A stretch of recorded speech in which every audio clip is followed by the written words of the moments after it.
We have been talking about the absolute humanitarian catastrophe attached to Prince Harry's African Parks charity for years. And this cannot be ignored. And his silence over this cannot be ignored. 10:30 a.m. Friday, June 5th, 2026. At the Royal Courts of Justice in London, inside the sterile, wood-panelled silence of room 4.02, a single red stamp slammed down on a thick stack of legal documents. Meghan Markle's shocking humiliation in Geneva finally proves that she has just gone mad. Case number CO/2023/4521. Status: denied. This was the moment the world was waiting for, the final breaking point in a 4-year legal war that has cost millions of dollars and shattered the last remaining bridge between the House of Windsor and the Duke of Sussex. Prince Harry has officially lost his final appeal against the British government. Meghan Markle stepped out in Geneva for an important conversation, but ended up getting humiliated in the process. And the Executive Committee for the Protection of Royalty and Public Figures, known as RAVEC. For those of you watching this morning on the Royal Insider Network, this is the definitive end of the road. There are no more doors to knock on, no more appeals to filed, and no more taxpayer-funded security blankets to wrap around the Montecito lifestyle. But if you think this case was only about bodyguards and armored Range Rovers, Meghan Markle, the Duchess of Scamalot, she has taken her scams abroad. You are missing the most critical part of the strategy. This was never just about safety, it was about the working royal status. By fighting for automatic, high-level police protection, Harry was trying to prove that he is still an essential, inseparable part of the British state. It was a desperate attempt to maintain the royal in his global brand, a brand that is currently hemorrhaging value. While the verdict was being read in London, we've really got to hand it to Mrs. Grifter, because her grifting knows no bounds. Harry was 5,000 miles away in his Montecito mansion, reportedly in a state of total isolation. He wasn't in the room. He wasn't even in the country. He was forced to watch from a digital screen as the British legal system dismantled his sense of entitlement piece by piece. One of the most devastating blows came from the judge's written ruling. It was a cold, surgical strike against the Duke's narrative. The court stated, and I quote, "She traveled to Geneva, Switzerland, and gave this speech. She wants to be taken seriously. She's a humanitarian. She started Archewell Foundation, which already closed." The claimant's sense of grievance and his personal frustration with the change in his status do not constitute a legal argument. Being unhappy with an outcome does not mean that the outcome was unlawful. Think about that for a second. The court essentially told a prince of the blood that his feelings are irrelevant in the eyes of the law. If you find this breakdown of the Sussex legal collapse eye-opening, Meghan Markle is stunningly oblivious to her own hypocrisy, and that is definitely beginning to damage her in the eyes of the public. Please, take a moment to hit the like button. It helps us keep the lights on and continues our deep dive investigations into the documents the mainstream media often ignores. And if you want to stay ahead of every breaking royal development, subscribe and hit that notification bell right now. We want to hear from you in the comments. Do you think Harry should finally pay for his own security, or is the British government being too harsh? Now, let's look at the 28-day rule, the new reality that acts as a permanent ultimatum for the Sussex family. Because Harry is no longer a working royal, he has been relegated to the status of a private citizen with high-profile risks. This means that every single time he wants to step foot on British soil, he must provide a formal notice to the Home Office at least 28 days in advance. It works like this.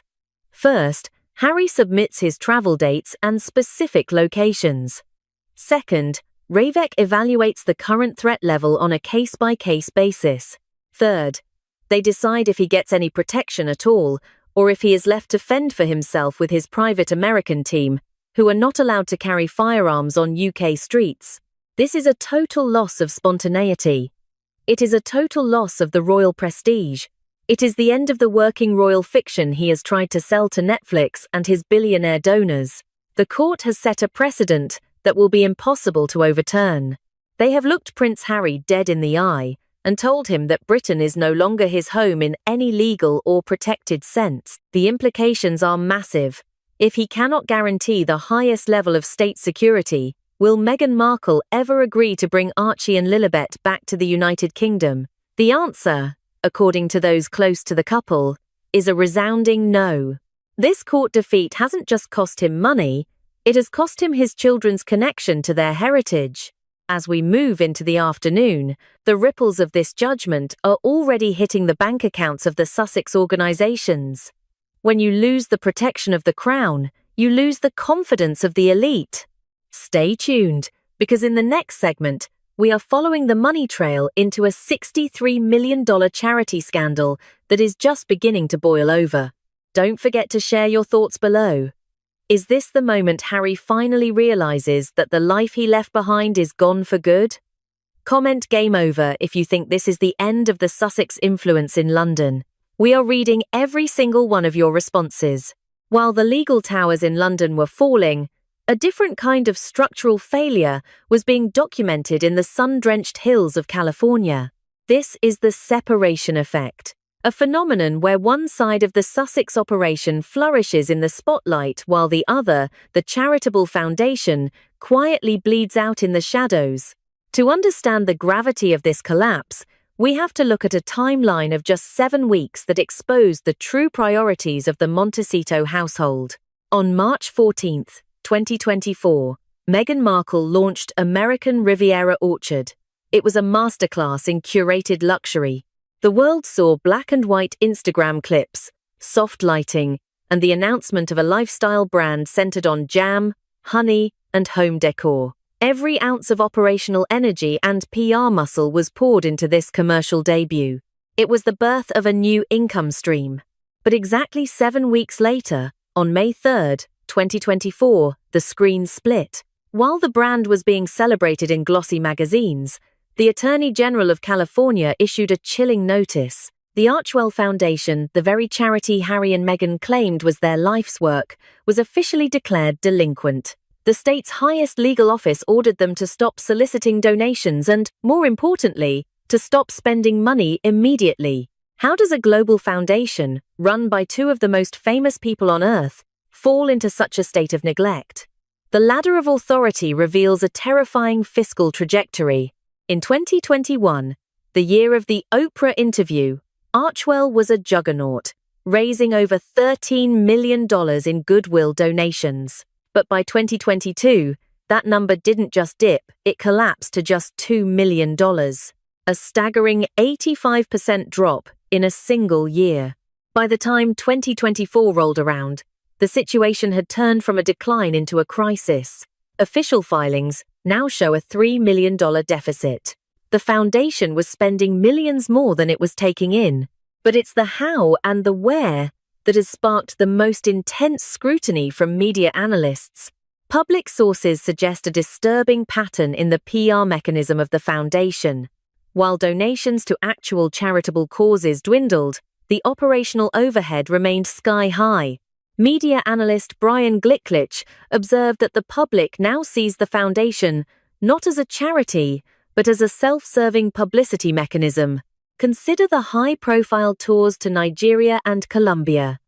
These trips were framed as charity missions, but the financial trail tells a different story. Analysts point out that these excursions, complete with private jets and luxury accommodations, were largely absorbed by the foundation's operational budget. The question being asked in the halls of California's regulatory offices is simple. Was Archewell acting as a shell company to fund a royal-style lifestyle for a couple no longer on the royal payroll? The optics are devastating. One project, the commercial brand, never missed a scheduled product launch or a coordinated PR drop. The other project, the charity, repeatedly failed to meet basic legal filing requirements. It suggests that when it comes to the Sussex operation, the business of being Meghan has completely eclipsed the mission of helping others. As we look at these documented failures, a darker question begins to emerge. If the foundation was running at a $3 million deficit while the couple traveled the world on private jets, where was the oversight? Who was watching the money? The answer lies in a governance structure that has left seasoned charity watchdogs absolutely speechless. The deeper you dig into the paperwork, the more you realize that the delinquency notice was not the end of the story. It was merely the first crack in a dam that is about to burst. The shadow over the Sussex legacy darkens even further when we move from the boardrooms of California to the snowy peaks of Canada. This is where Prince Harry's last remaining pillar of genuine credibility, the Invictus Games, is facing a crisis of transparency that has left veterans and taxpayers in a state of absolute fury. The figures emerging from the 2025 Vancouver-Whistler Games are not just high, they are mathematically staggering. Official reports confirm a total hosting cost of $63.2 million Canadian dollars. When you divide that by the 543 wounded veterans who competed, you arrive at a shocking number: $118,352 spent per competitor. To put that into perspective, the American Warrior Games, a direct inspiration for Invictus, reportedly operates on a total annual budget of roughly $2 million. One organization is spending 30 times more than the other for the exact same mission. But here is where the money leak becomes a matter of public outrage. Despite this massive $63 million budget, participating veterans have reportedly been forced to pay their own way. Sources close to the competitors reveal that many had to cover their own flights, their own hotel rooms, and even their own equipment. It raises a savage, inescapable question. If the athletes, the very heart of the games, are paying out of their own pockets, then what on God's green earth ate up $63 million? The trail of accountability leads directly to the Canadian taxpayer. Records show that $30 million of that budget came straight from public funds, $15 million from the Canadian federal government, and another $15 million from the province of British Columbia. When the public demanded to see where their money went, they were met with a wall of silence. Investigators who pulled the official charity documents found a black budget. Whole pages of the financial filings were redacted, literally blacked out on a document for a charity dedicated to wounded veterans. There is no independent oversight to explain why a line item for operational expenses could possibly need to be hidden from the people funding it. Our sources within the veteran community describe a growing sense of betrayal. They are asking why the Invictus brand requires 5-star luxury hotels for its patrons, while the men and women who shed blood for their countries are crowdfunding their own travel. One veteran, speaking on the condition of anonymity, put it bluntly: "We are being used as a backdrop for a global PR tour that costs more than the medical care we actually need." The power question now looming over the entire Invictus Foundation is whether this has ceased to be a sports competition and has instead become a luxury vessel for Prince Harry's royal-style lifestyle. Does a wounded veteran need a $180,000 event? Or do they need a wheelchair-friendly home, a prosthetic limb, or mental health support? As the scrutiny intensifies, the silence from the Invictus Foundation is becoming deafening. But the black budget is just one piece of the puzzle. While the finances of Invictus are being boyed in or blacked out in Canada, a different kind of silence is haunting the halls of the Archewell Foundation. There is a document that was certified to exist on a legal filing 2 years ago, a document that could clear the Sussex name instantly, yet it remains hidden despite 3 formal warnings. The question is no longer just about where the money is going, it's about what happens when the regulators stop asking and start acting. The crumbling of the Sussex empire is not just visible in courtrooms or on balance sheets, it is visible in the faces of those who were once their most loyal defenders. In December 2025, a seismic shift occurred within the Montecito household. James Holt, the man who had been at Prince Harry's side since the wedding day in May 2018, finally packed his bags. Holt didn't just leave a job, he left a country, moving his entire family back to the United Kingdom after 7 years of navigating the Oprah interview, the Netflix documentaries, and the endless media cycles. Why does the departure of one aide matter? Because Holt was the last remaining link to their royal past who actually witnessed the transition. When the man who knows where all the bodies are buried quietly retreats without a single press release or tell-all interview, it sends a chilling signal. One royal source described the atmosphere inside the operation with brutal clarity, stating that the couple moves through senior advisors at a pace that has left seasoned professionals in the philanthropic world absolutely stunned. The reason for this mass exodus becomes clear when you look at the ladder of authority regarding the Archewell Foundation's governance. Most global charities have an independent board of directors, external experts, lawyers, and financial trustees who provide oversight. But Archewell is different. The board consists of only two people, Harry and Meghan. There is no independent voice. No one at the table is empowered to say no to the founders. If the couple decides to use charitable funds for a high-profile tour that looks more like a PR campaign than a humanitarian mission, there is no trustee to raise an objection. This structural flaw has now caught the attention of the ultimate watchdog, Charity Watch. The legal jeopardy lies in a single document, the Federal Form 990. On this official tax filing, signed under the penalty of perjury, Archewell checked a specific box stating that their finances had been independently audited. This is not an optional detail. It is a factual certification of transparency. Charity Watch, performing its professional duty, asked to see this audit. They sent their first formal request in January 2024. Silence.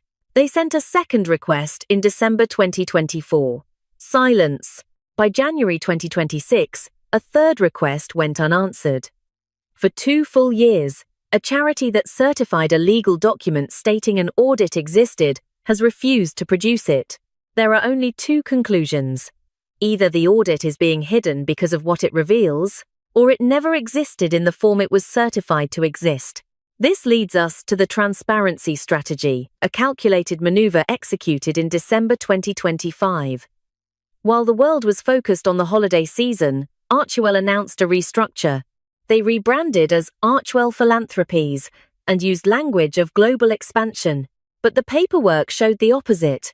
They cut more than 50% of their remaining staff, including the director of programs who managed the actual charitable work.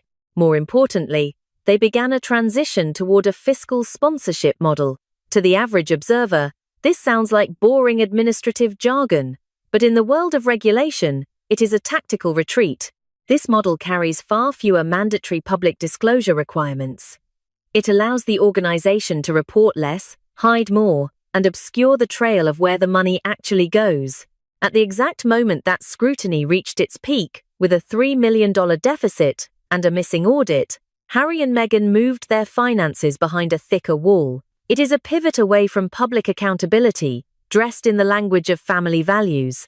But as the regulators in California and the watchdogs in Washington lean in closer, they are finding that the family narrative is no longer enough to mask the documented inconsistencies. The question now is, what did James Holt see before he left, and what happens when the black budget of Invictus meets the missing audit of Archewell?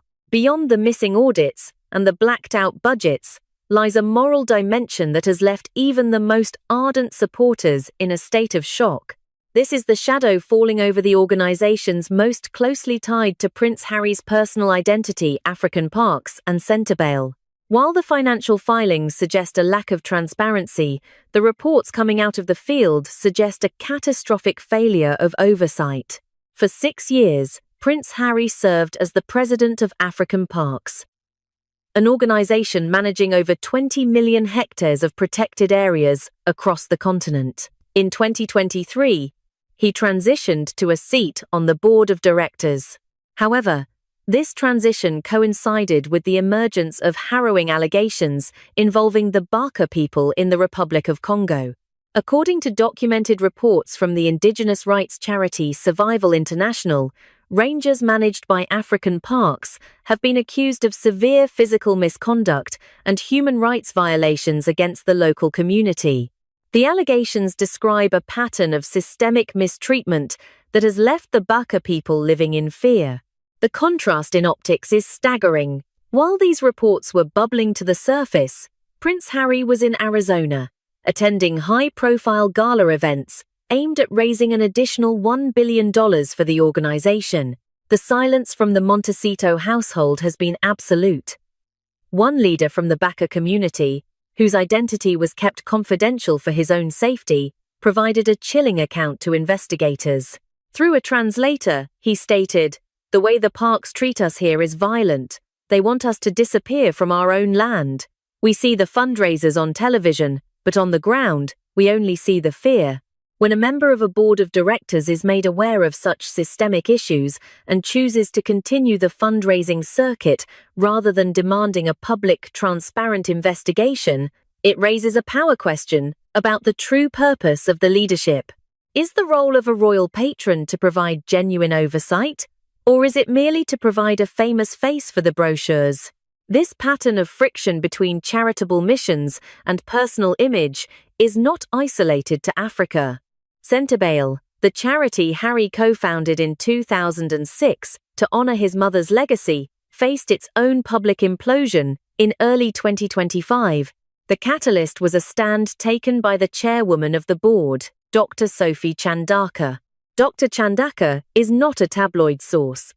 She is a highly respected professional who sat at the very head of the table. According to insiders, the Sussex PR team reportedly approached the charity with a specific request. They wanted Centervale to use its platform to publicly defend Meghan Markle against negative press. Dr. Chandaka's response was a defining moment for the organization's integrity. She stated on the record, "We are a charity dedicated to the health and education of vulnerable children. We are not setting a precedent by which this organization becomes an extension of the Sussex PR machine." Shortly after this refusal to blur the lines between charity and personal branding, Dr. Chandaka departed. Her exit mirrors that of James Holt and over 20 other senior staff members who have cycled through the Sussex operation in recent years. When the most loyal professionals, those who believe in the mission enough to lead the board or manage the daily operations, all decide they have seen enough, it points to a decay at the core of the institution. It suggests that the organizations are no longer being run for the beneficiaries, but for the founders. And as we look at the final Keechban, the scenario tree for 2026, we realize that the separation effect is reaching its terminal velocity. The legal defeats in London, the delinquency in California, and the human rights shadows in Africa are all converging on a single, unavoidable truth. The next move won't come from a PR firm or a Netflix producer. It will come from the regulators who have finally seen behind the curtain. As we stand here on June 5, 2026, the data is no longer speculative. It is definitive. The separation effect has reached its terminal velocity, and the Sussex operation is staring down a scenario tree where every branch leads away from the royal fantasy and toward a cold fiscal reality.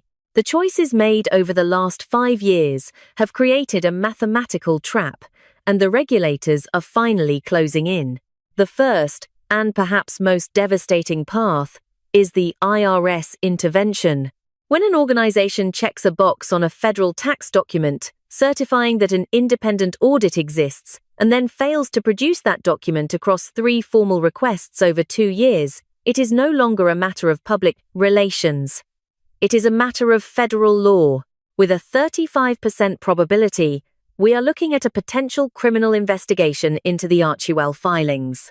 If the Internal Revenue Service determines there was a willful intent to mislead on Form 990, every charitable activity under the Sussex umbrella could be permanently suspended.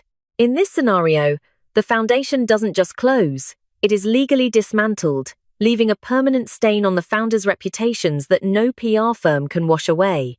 The second path is the economic collapse. In March 2026, the industry's worst-kept secret became a reality. The massive Netflix contract, the very lifeblood of the Montecito lifestyle, was not renewed. With a 40% probability, we are entering the era of the pivot. We see Meghan focusing 100% of her energy on her online lifestyle brand, attempting to turn jam and home goods into a multi-million-dollar empire. But the burn rate of their lifestyle, the private jets, the security, and the mounting legal fees is estimated at over $12 million a year. Without the Netflix millions, and with the Archewell donor base in a state of collapse, the brand becomes a house of cards. You cannot fund a royal lifestyle on the profit margins of bookmarks and stationery. However, the most realistic scenario, the one being whispered about in the corridors of both London and Washington, is the great divorce of interests. With a 25% probability, we are witnessing the professional separation of Harry and Meghan. Prince Harry, now facing the reality that the British High Court has permanently stripped him of his automatic protection, realizes that his only path to safety and identity is a return to his homeland. But to return, he must accept the harsh conditions set by RAVEC. He would return to the United Kingdom alone, living as a private citizen under the 28-day rule, asking permission for every move he makes. Meanwhile, Meghan remains in California, fully untethered from the British monarchy, building an American brand that no longer requires a royal title to function. They become two separate entities, fighting for survival on two different continents. The evidence of this fracture is everywhere if you know where to look. Documents do not lie. Paperwork does not have an agenda. James Holt has already packed his bags and returned to the United Kingdom. The Archewell audit remains missing, and Prince Harry has just officially lost his final battle in London. The question that remains is simple. Will the next package delivered to the gates of Montecito be a decorative box of lifestyle products, or will it be a formal summons from the state of California? We have already obtained the internal list of the major corporate sponsors who have just pulled their funding from the Invictus Games Foundation, and the names will shock you. We will be releasing that full list in our breaking report tomorrow morning. You are watching the Royal Insider Network.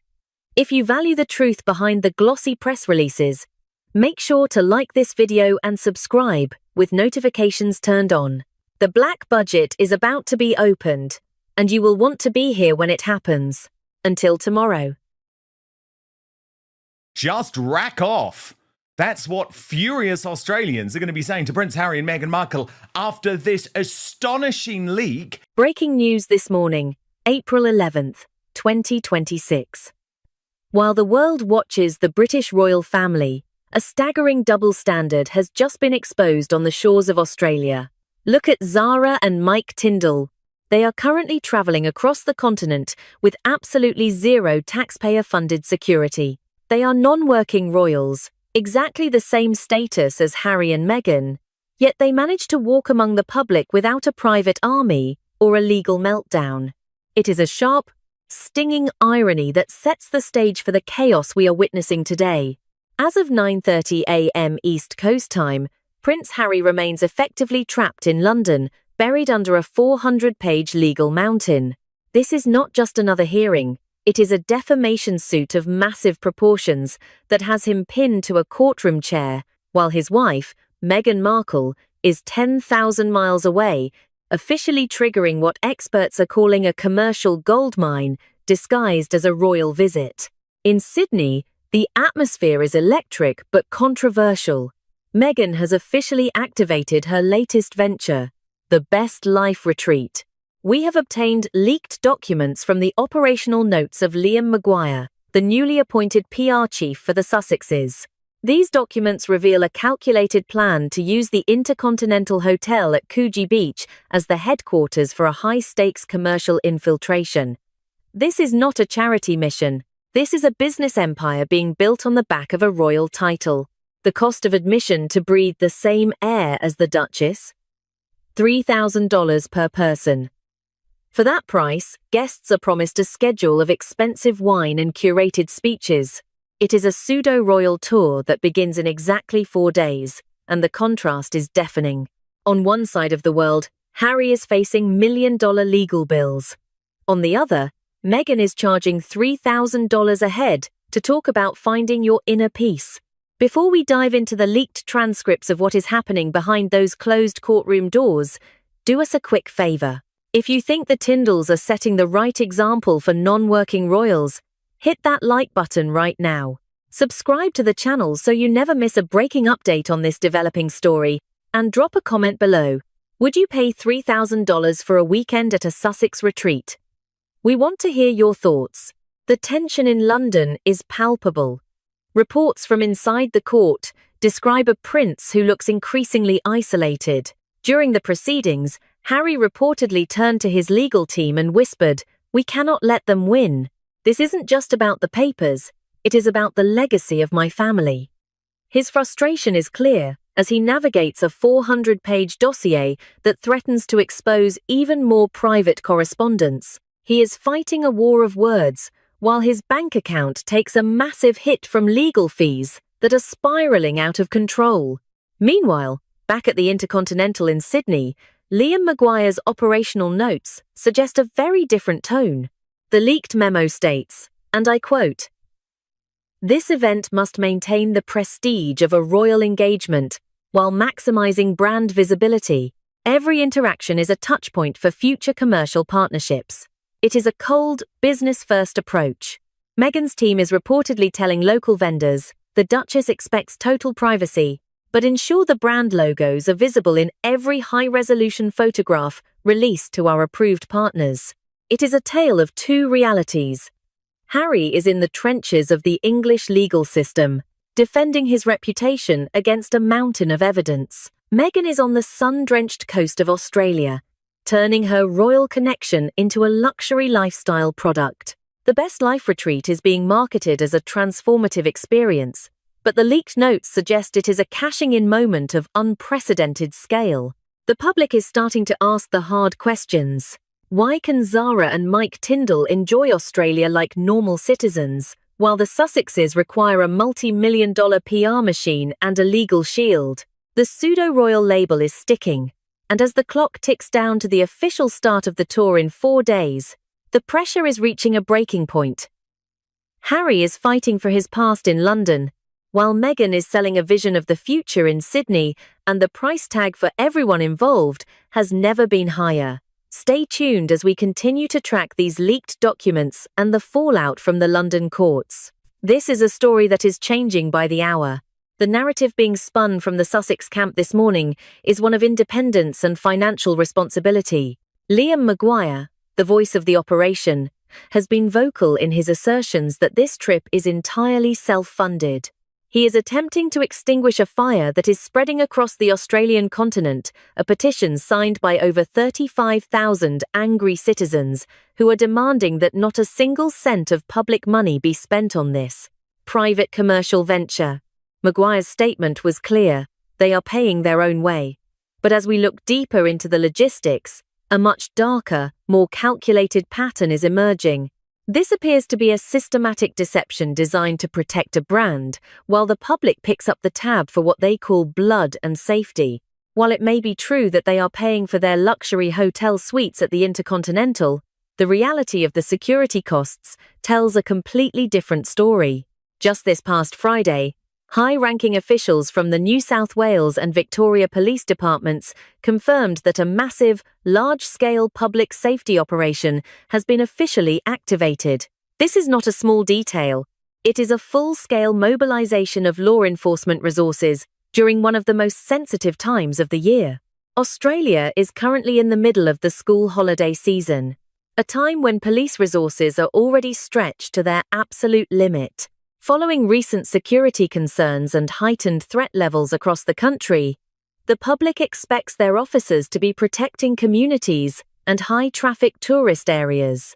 Instead, a significant portion of the force is being diverted to manage the arrival of a private commercial entity. The authorities have been forced to trigger special force deployments, pulling officers away from their regular duties to provide a security net for a retreat that costs $3,000 to attend. This is what many are calling the ego protection mechanism.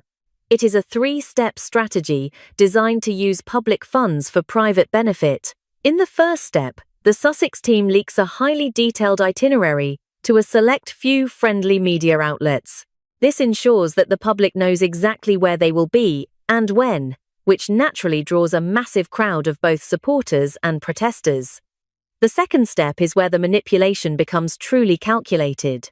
The team then takes the resulting media frenzy and the evidence of these large crowds to the local police departments. They present this crowd energy as a high-level security risk, arguing that the presence of the Duchess creates a target that the local government is responsible for securing. In the third and final step, the police are left with no choice. To avoid a potential diplomatic nightmare or a public safety disaster on their watch, they are forced to deploy elite units and tactical teams. Even though this is a private, money-making event, the government is cornered into providing protection at the taxpayers' expense. The Sussexes get to claim they are self-funded because they paid for their dinner, while the Australian public pays millions for the police officers standing outside the door. The irony is thick, and the frustration among local officials is boiling over. How can a private business venture justify the diversion of emergency resources during a national holiday? As the sun rises over Sydney on this 11th of April, the question isn't just about who is paying the bill, it is about the ethics of forcing a nation to subsidize a private lifestyle. But as controversial as the security costs are, they pale in comparison to what was overheard during a late-night strategy session at the hotel. There are whispers of a secret recording that could change the way the world views this best life mission forever. The true nature of the Sydney retreat is about to be exposed, and the details are more shocking than anyone anticipated. To understand how we arrived at this moment of national outrage in Australia, we have to look at the cold, calculated timeline of the past few weeks. This morning, April 11th, 2026, the Australian police finally broke their silence, confirming that the operational costs for the Sussex visit will indeed be carried by the taxpayers. It is the ultimate betrayal of a public that tried, with everything they had, to prevent this exact scenario. The friction began back in March 2026. A grassroots movement swept across Australia, resulting in a staggering petition signed by 35,000 citizens. The message was loud and clear. Not 1 cent of public money for the Sussexes. The people saw the commercial nature of this trip coming from a mile away and demanded their government protect the national budget. It was a rare moment of unity, where tens of thousands of people stood up to say that royal titles should not equal a blank check from the public purse. But the response from across the ocean was one of pure arrogance. On April 1st, 2026, speaking from the safety of the Sussex estate in Montecito, the new PR chief Liam Maguire reportedly laughed off the movement. According to sources close to the camp, Maguire dismissed the 35,000 signatures as meaningless and ridiculous. He allegedly told his inner circle, "The public doesn't decide international security protocols.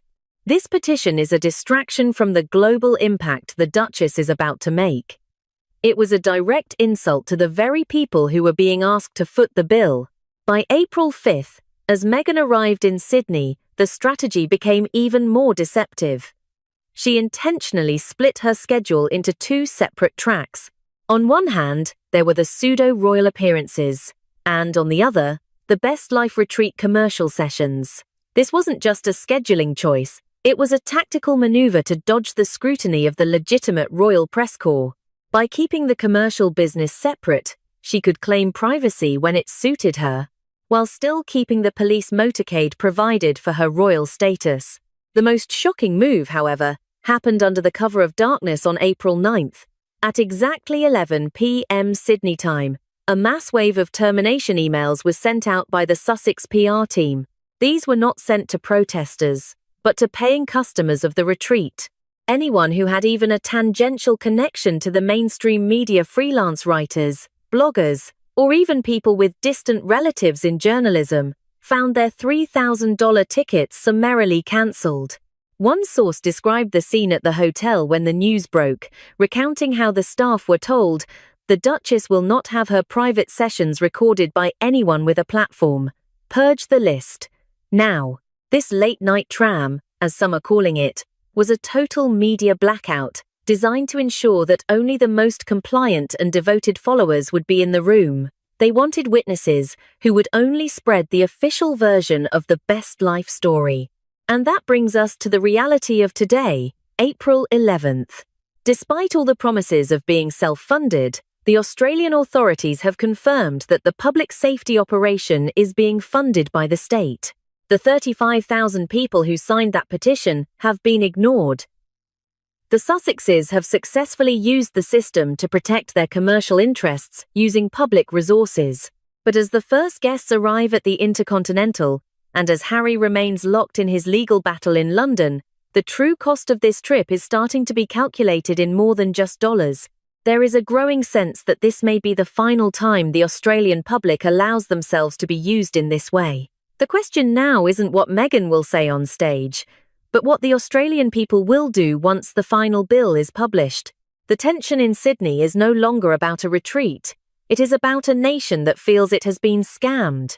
The gates of the Intercontinental Hotel at Coogee Beach have effectively become a border patrol, marking the birth of what locals are now calling Fortress Coogee. As we report this live on the morning of April 11th, a disturbing pattern of media suppression is coming to light. This isn't just about security. It is about a total blackout of the truth. Take the case of Ariana Bosensky, a respected independent journalist who sought to cover the retreat as a standard attendee. She paid the full price of $2,699, hoping to provide an objective look at the best life philosophy. Instead, she was met with a digital wall. Bosensky reportedly received an email from an official Archewell.com address in the dead of night, just as she was preparing for the opening session. The email was chillingly direct. "We are aware of your professional background in the media industry. Your registration has been reviewed, and your attendance is hereby cancelled." There was no room for negotiation, no explanation of how her professional status compromised a lifestyle retreat. This confirms what many have suspected. The Duchess does not fear the crowds outside the hotel. She fears the analytical minds inside the room. Anyone with the capacity to write a critical sentence or perform a factual analysis has been labeled an enemy of the brand. This isn't an event. It is a controlled environment designed to produce nothing but adoration. The mechanism behind this exclusion is a sophisticated legal trap. Hidden deep within the terms and conditions of the $3,000 ticket purchase is a refusal without reason clause. This allows the Sussex organisation to seize the funds of any attendee and then bar them from the premises without having to provide a single shred of justification. It is a predatory tactic that ensures they keep the money while silencing the voices they find inconvenient. Leaked information from the Shadow Control team reveals a staggering manual operation. For the past 3 weeks, members of Liam Maguire's PR staff have been conducting deep dive background checks on every single person who bought a ticket. They didn't just look at credit scores, they rumbled through years of social media history. If a ticket holder had ever liked a post critical of the Sussexes, or if they followed a royal commentator who didn't strictly adhere to the Montecito narrative, they were flagged. The operation then moved to the purge phase. Those flagged individuals were systematically removed, replaced by a curated list of digital influencers and known superfans who have built their own platforms on blind loyalty. The goal is to create a perfect echo chamber.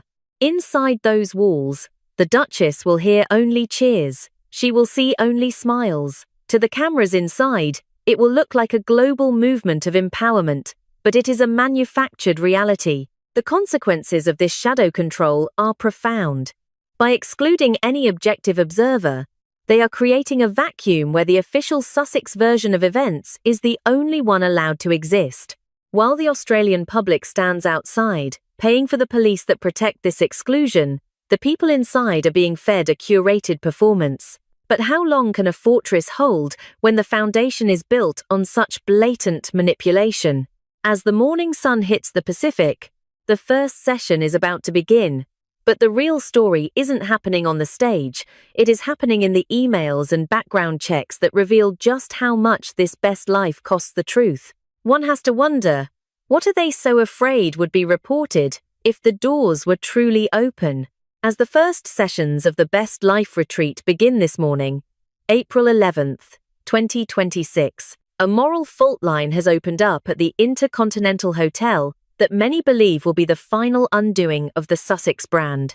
While legitimate, professional journalists are being systematically purged and escorted from the premises, the guest list reveals an alliance that is sending shockwaves through the halls of Buckingham Palace.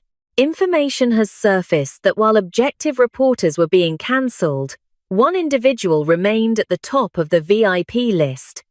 The notorious online figure known as Zandy Sussex. For years, Zandy has been the self-appointed leader of the most aggressive faction of the Sussex Squad, a group known for its relentless and often cruel digital campaigns. To see a professional journalist like Ariana Bosensky kicked out while a known internet troll is welcomed as a guest of honor is more than just a double standard. It is a declaration of war against the mainstream media and the royal family itself. The irony here is almost too much to process. Meghan Markle has built her entire post-royal identity on the pillars of kindness, empathy, and digital safety. She has stood on global stages and lectured audiences about the dangers of online toxicity. Yet, as she prepares to take the stage in Sydney, she is reportedly providing a platform and VIP access to the very person who has spearheaded some of the most vicious attacks against the Princess of Wales. To understand the depth of this betrayal, we have to look at what Zandy Sussex has been posting as recently as this week. Amidst the ongoing discussions regarding Princess Catherine's health journey, Zandy posted a message that left even the most seasoned royal observers speechless. The post read, "Playing the cancer card again, how predictable. It was a cold, heartless attempt to diminish the princess's battle with a serious illness."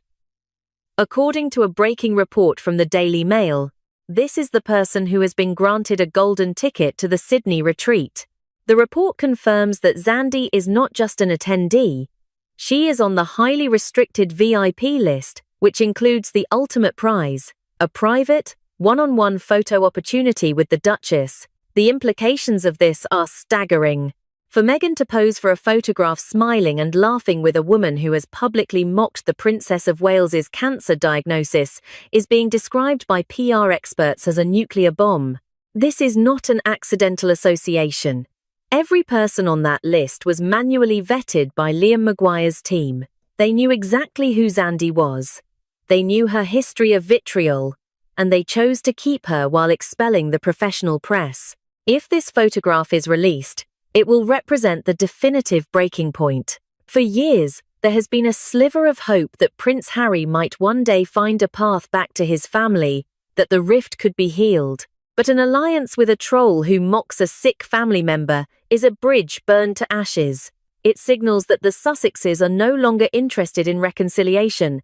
They are interested in building a power base out of the very online toxicity they claim to despise. As we watch the arrivals at Coogee Beach this morning, the atmosphere is heavy with the weight of this moral contradiction. The best life being sold inside those walls appears to be one where loyalty is defined by how effectively you can attack the Duchess's rivals. The world is waiting to see if that photo will emerge.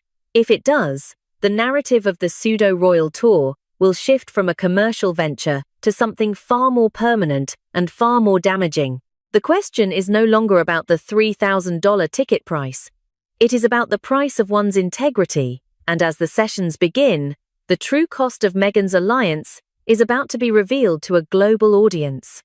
As we look ahead at this unfolding drama on the morning of April 11th, 2026, the leaked operational notes from Liam Maguire provide a roadmap for the coming days in Australia.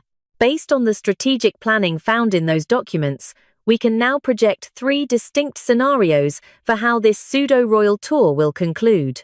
The first scenario, which analysts give a 40% probability, is a full-scale public relations meltdown. We are looking at the possibility of massive protests erupting at scheduled stops in Melbourne and Sydney. The Australian public is already vocal about the contrast between the Sussexes and the Tyndalls. If the locals see a massive police presence and skyrocketing security costs funded by their tax dollars just so a duchess can host a private retreat, the media backlash will be historic. Imagine the optics. Thousands of protesters outside the Intercontinental while Meghan speaks about inner peace inside a $3,000 a head bubble. It would be a total media revolt. The second scenario is more guarded. with a 10% probability. This would involve Meghan abruptly cancelling all public-facing appearances, citing those ever-present security concerns. In this version of events, she retreats entirely into the fortress of the Best Life retreat at Coogee Beach. The public sees nothing, the press is locked out, and the only people who get access are those who paid the $3,000 fee. While this protects her from protesters, it cements the image of the Sussexes as elite figures who are only interested in those who can line their pockets. However, the most likely outcome, standing at a 50% probability, is the Great Divide. This is the scenario Liam Maguire has reportedly spent months perfecting. In this version, we see a jarring separation of roles. Meghan will be seen enjoying organic wine and high-end disco nights at the Intercontinental in Coogee, playing the role of the ultimate lifestyle guru. Meanwhile, Harry will be miles away in Canberra, moving through the halls of power to meet with high-level politicians. His mission? A calculated campaign for social media control and online censorship. This scenario reveals the true nature of their current existence. They are living in a fantasy world where they can simultaneously be selfless humanitarians and ruthless profit-driven entrepreneurs. While she sells wellness to the elite, he lobbies the government to control the narrative. It is a dual-pronged attack on the public consciousness, all while maintaining the thin veneer of royal prestige. But there is one chilling question that Liam Maguire and Meghan Markle never answer in these leaked operational notes.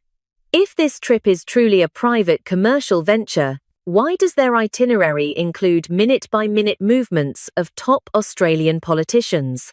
And who is actually picking up the multi-thousand-dollar tab for those lavish wellness parties and the security cordons at Coogee Beach? The truth isn't found in the polished Instagram photos or the smiling beachside poses. The truth is buried in the invoices that the Australian taxpayers are expected to receive at the end of this month.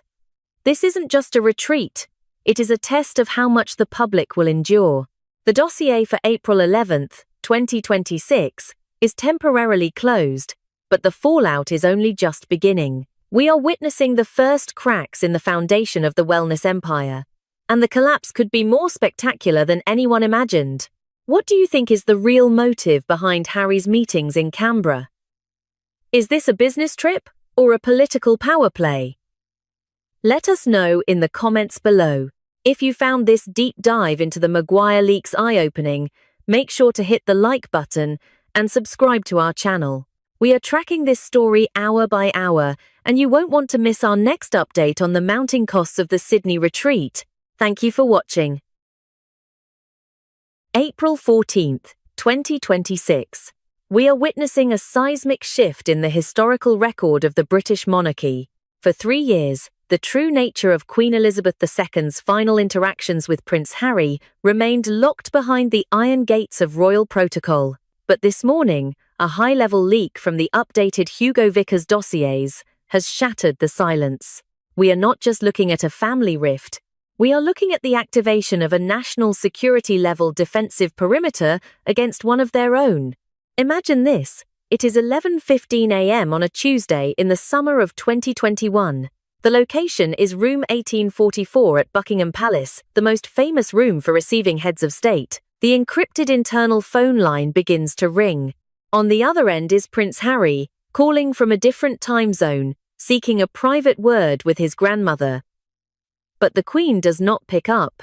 She stands perfectly still, her eyes fixed on the vibrating handset. She waits. She does not move until her trusted lady-in-waiting enters the room and nods, confirming that a secondary recording device is active and a handwritten log is ready. Only then does the monarch speak. This was not an isolated incident. This was a cold, calculated mechanism known internally as the witness protocol. According to the Vickers files released today, Queen Elizabeth II reached a point where she refused to ever be alone with Harry either in person or over a digital line. The reason? A total, catastrophic collapse of trust. After the high-profile media betrayals, the Queen no longer saw Harry as just a grandson. She saw him as a data leak. She feared that every private "I love you" or "I understand" would be packaged, edited, and sold to a streaming giant within 48 hours. Hugo Vickers reveals that the Lord Chamberlain's office, the department responsible for the Queen's official business, formally placed Prince Harry on an internal information security risk list immediately following the Oprah Winfrey broadcast. Think about the gravity of that. The Queen was effectively treating her own flesh and blood like a foreign agent or a hostile tabloid reporter. Vickers recounts a chilling moment where the Queen allegedly turned to her private secretary and said, "We must ensure there is a record. We cannot allow my words to be reconstructed again." She was protecting the crown from the very person who was supposed to defend it. This level of precaution was unprecedented in her 70-year reign. Even with political rivals or controversial world leaders, the Queen relied on her legendary diplomatic grace. But with the Sussexes, the rules changed. The Vickers dossiers. The Vickers documents suggest that the red signal in room 1844 was a direct response to the Recollections May Vary era. Every time Harry reached out, he was met with a wall of professional witnesses. He thought he was calling a grandmother. He was actually calling an institution that had gone into full-scale damage control. The psychological toll on the Queen in her final months cannot be overstated. Vickers describes her as being deeply wounded, yet she remained surgically precise in her defense. She had spent decades maintaining the dignity of the monarchy, only to have the intimate details of her household used as leverage for commercial contracts. The dossiers confirm that by late 2021, the Queen had ceased using her private mobile phone for any communication with Montecito. Everything went through the switchboard. Everything was monitored. Everything was archived. If this revelation changes how you view the final years of the Queen's reign, you need to engage with this dossier right now. Hit the like button to signal that you want more of these declassified insights. And subscribe to this channel to stay locked into this breaking timeline. We are peeling back the layers of a story the palace hoped would stay buried until the next century. What do you think about the Queen's decision to use a witness against her own grandson? Drop your thoughts in the comments. We are reading every single one. As we move deeper into the Vickers files, the evidence suggests this wasn't just about privacy, it was about a Queen who realized her grandson was, in her own words, besotted and weak. She saw the strings being pulled, and she knew that the man she once knew was gone, replaced by a spokesperson for a brand that was antithetical to the crown. The mechanism of isolation wasn't just a choice, it was a necessity for the survival of the monarchy, and the details of what happened when Harry finally realized he was being recorded are even more explosive. Stay with us, because the timeline of 2022 is where the real breaking point occurs. The trajectory of a collapse is rarely a single event. It is a series of fractures, tactical errors, and symbolic defiances that eventually lead to a total structural failure. In the newly unsealed Vickers dossiers, we can now map the precise timeline of how the relationship between the Crown and the Sussexes disintegrated from a celebrated union into what can only be described as a state of internal warfare. These are the 10 milestones of betrayal that turned a beloved grandson into a strategic liability. The first tremor occurred on May 19, 2018, at St. George's Chapel. To the world, it was a fairy tale. To Queen Elizabeth II, it was a breach of symbolic protocol. Meghan's choice of a pure white dress, a colour traditionally reserved for the first marriage in the context of the Church of England's strictures, was interpreted by the monarch as an act of subtle defiance. Vickers records that the Queen found the choice, quote, too white for a divorcee, unquote.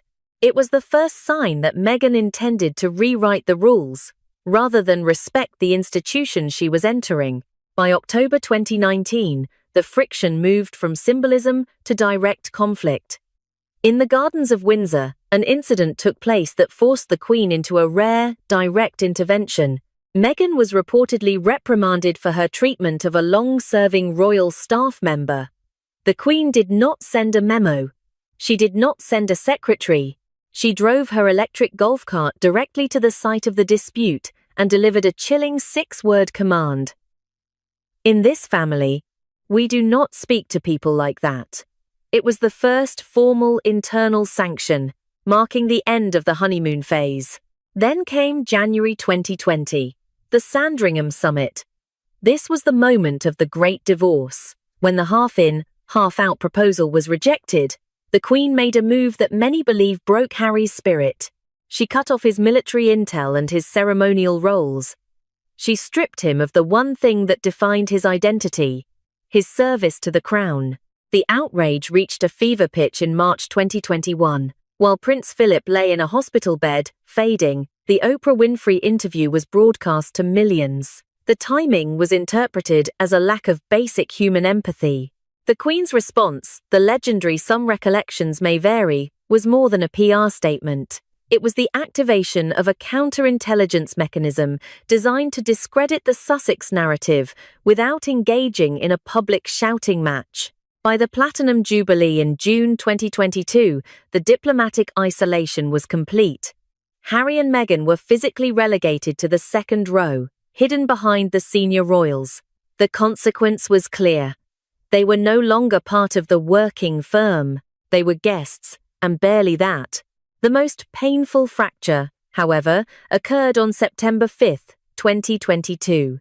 Just 3 days before her passing, the Queen issued a final invitation for Harry to join her for dinner at Balmoral. He refused. It was the last chance for a reconciliation that never happened. 72 hours later, as the Queen's life ebbed away on September 8th, Harry was reportedly involved in a heated dispute over whether Meghan should be allowed to fly to her bedside. He arrived at Balmoral 2 hours after the Queen had already passed. He was too late for goodbye because he was too busy arguing for a seat on a plane for his wife. The final doors slammed shut in January 2023 with the release of the memoir, Spare. The palace responded with a total information blackout. By April 2025, the royal lawyers began the quiet process of stripping the final remaining patronages. Which brings us to yesterday, April 13th, 2026. Hugo Vickers has officially documented the Queen's final judgment. She did not call him a traitor. She did not call him an enemy. She used 2 words that are far more devastating coming from a woman of her stoicism. She called him besotted and weak. This was the ultimate assessment of a monarch who had spent 70 years choosing duty over emotion, watching her grandson do the exact opposite. The question that remains is how a man trained for the front lines of combat could be so easily redirected into a life of domestic subservience. The mechanism of this transformation, what the Queen reportedly referred to as the child-minder effect, reveals a side of the Harry and Meghan dynamic that has remained hidden until now. The question that haunted the corridors of Windsor in the final months of the Queen's life was simple yet devastating. How does a battle-hardened veteran, a man who served on the front lines in Afghanistan, and the former Captain General of the Royal Marines, transform into a subordinate figure in a California media machine? The newly declassified Hugo Vickers dossiers provide a clinical, step-by-step breakdown of what the Queen reportedly viewed as a psychological dismantling, a process she referred to with biting precision as the child-minder mechanism. The first phase of this transformation was strategic emotional isolation. According to the records, the trigger was the constant reinforcement of the iron cage narrative. Vickers reveals that the Queen observed a disturbing pattern where Harry was systematically convinced that his family was not just a royal institution, but a toxic entity designed to destroy him. By framing the 1,000-year-old tradition of the monarchy as a predatory trap, the echo chamber was sealed. Harry was led to believe that his only source of safety and truth was Meghan. The Queen watched as her grandson, once a man of the people, began to view his own blood relatives through a lens of suspicion and fear. But the most brutal blow, the one the Queen found truly unforgivable, was the stripping of Harry's identity. For Harry, the military was not just a job, it was his skin. It was the only place where he was judged by his merit, rather than his title. The dossiers suggest that the pressure to abandon his royal military appointments was the decisive action in this process. By forcing a choice between his duty to the crown and his life in Montecito, Harry was effectively coerced into disarming himself.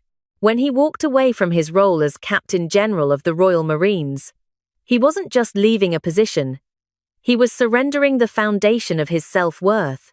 To the Queen, seeing a man she had groomed for military leadership for 75 years throw away his medals felt like watching a soldier desert his post.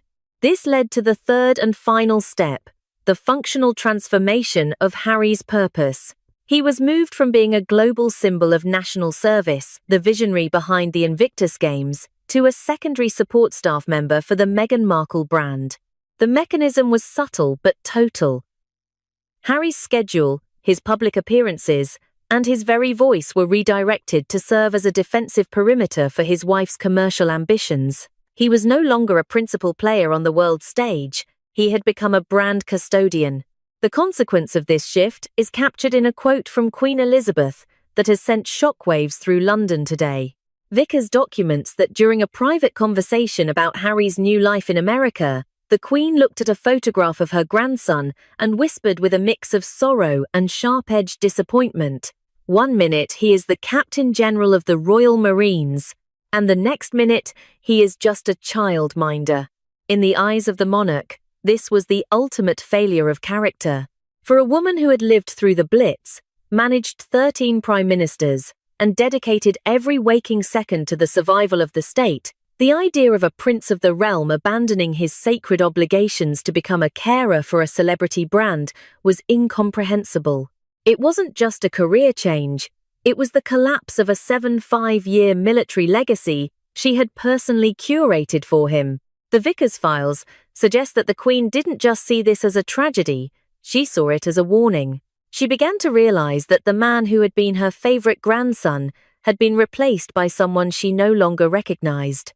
But while Harry was being transformed into a childminder, a much more aggressive confrontation was brewing behind the scenes, involving Meghan and the very heart of the Queen's household. The details of the Windsor Garden confrontation reveal that the Queen's patience didn't just run thin, it snapped. While the childminder mechanism focused on the psychological dismantling of a prince, another file in the Vickers dossier reveals a conflict over something far more visual, yet equally symbolic, the white dress protocol. In the world of the British monarchy, there are no accidents. Every fabric, every shade, and every stitch is a coded message sent to the global public.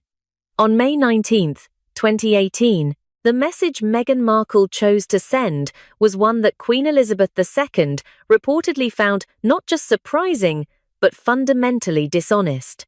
To the 2 billion people watching the royal wedding at St. George's Chapel, the Givenchy gown was a masterpiece of minimalist fashion. But behind the scenes, inside the Queen's private dressing room weeks prior, the atmosphere was far more clinical. According to the newly unsealed records, the Queen was presented with the final sketches by Claire Waite Keller. She sat with her closest confidant and dresser, Angela Kelly, and studied the design. It wasn't the cut of the shoulders or the length of the veil that drew her ire. It was the color. The Queen, leaning toward the sketches, reportedly turned to Kelly and uttered a sentence that defined her early skepticism. "It is too white for a person like her." To understand why this caused such a rift, we have to look at the pure white mechanism. In the liturgical and social traditions of the British monarchy, pure white is not just a color, it is a claim. It is a symbol of virginal purity, traditionally reserved for a bride's first marriage within the Church of England. For a divorcee entering a royal union, protocol and the Church's own historical stance dictated a move toward shades of cream, ivory, or off-white. By insisting on a pure white aesthetic, Meghan wasn't just making a fashion choice, she was engaging in a form of semiotic warfare. The Vickers dossier suggests that the Queen viewed this as a calculated PR maneuver to whitewash Meghan's history. As the Supreme Governor of the Church of England, the Queen took the symbolism of the wedding ceremony with absolute seriousness. To her, Meghan's insistence on the purest shade of white was an attempt to reset the narrative on a global stage, to present herself as a virgin bride to a public that knew otherwise. It was a rejection of the humility usually expected in royal remarriages, such as the one practiced by Queen Camilla years earlier. The consequence of this white dress defiance was an immediate hardening of the Queen's stance. She saw it as a sign that Meghan valued optics over institutional honesty. The dossier reveals that the Queen viewed the entire ceremony as a theatrical performance rather than a sacred vow. As the cameras panned to the monarch during the service, her stoic, unsmiling expression wasn't just a lack of emotion, it was the face of a woman who felt she was participating in a historical distortion. Vickers notes that the dress dossier became a foundational document for the palace's later distrust. If Meghan was willing to challenge the fundamental color codes of the church to suit her personal brand, what else was she willing to rewrite? The Queen reportedly felt that if the marriage began with a symbolic untruth, it would inevitably lead to a structural collapse. But the controversy over the dress was merely the aesthetic tip of the iceberg. While the public debated the veil, a much darker file was being compiled within the palace walls, one involving the health of the monarch herself and a series of alarming medical reports that linked her physical decline to the escalating stress coming from Sussexes. The dossiers are about to move from fashion to the clinical reality of the Queen's final months.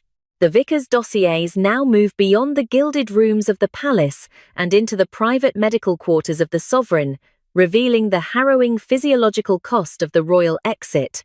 For the first time, we are seeing the clinical betrayal, a series of documented medical observations that suggest the Queen's final years were not just marked by the natural progression of age, but by a systematic erosion of her vitality caused by the actions of the Duke and Duchess of Sussex. The primary evidence comes from a source of absolute authority: the diaries of the medical household. This is the elite team of royal physicians responsible for the monarch's health, and their logs from 2021 and 2022 tell a story of a woman under siege. The Council of Doctors at Balmoral recorded a disturbing trend during the Queen's final summer. They noted significant, rapid weight loss and episodes of severe insomnia that were not consistent with her previous medical history. The doctor's logs contain a chilling detail. The spikes in the Queen's blood pressure and her periods of acute exhaustion were often chronologically linked to specific events. These episodes of distress frequently followed phone calls from Montecito. According to the Vickers files, these were not the calls of a concerned grandson. They were often aggressive demands regarding financial settlements or notifications of impending media attacks. The Queen was forced to balance the management of the British state with a personal defense against what was effectively a psychological war of attrition.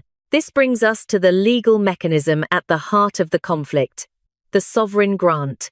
In the world of the monarchy, the grant is more than just a financial arrangement. It is an unwritten contract of service and discretion.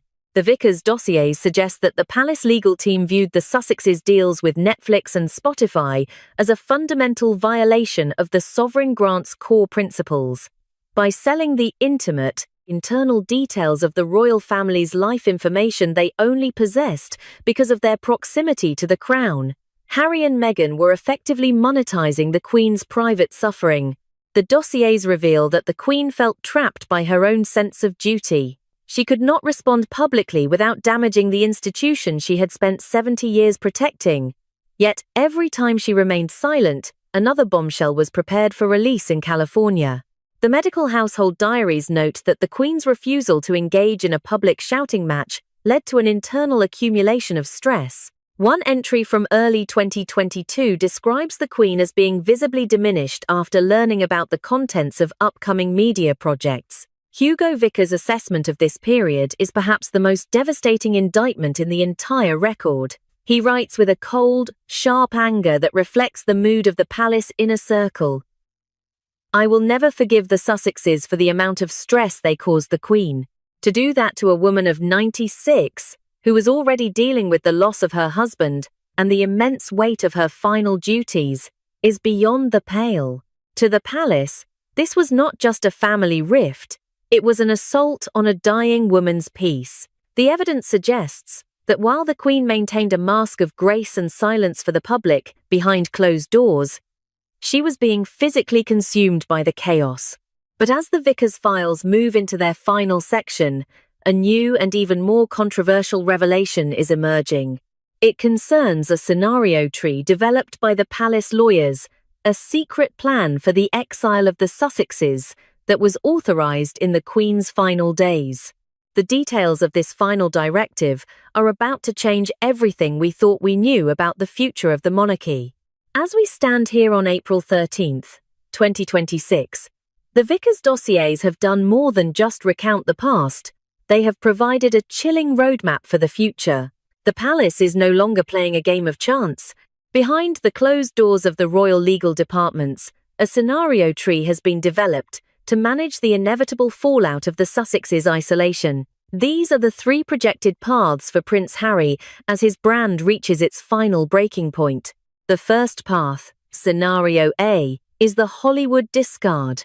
In this kitsch ban, Harry remains trapped in the victim loop.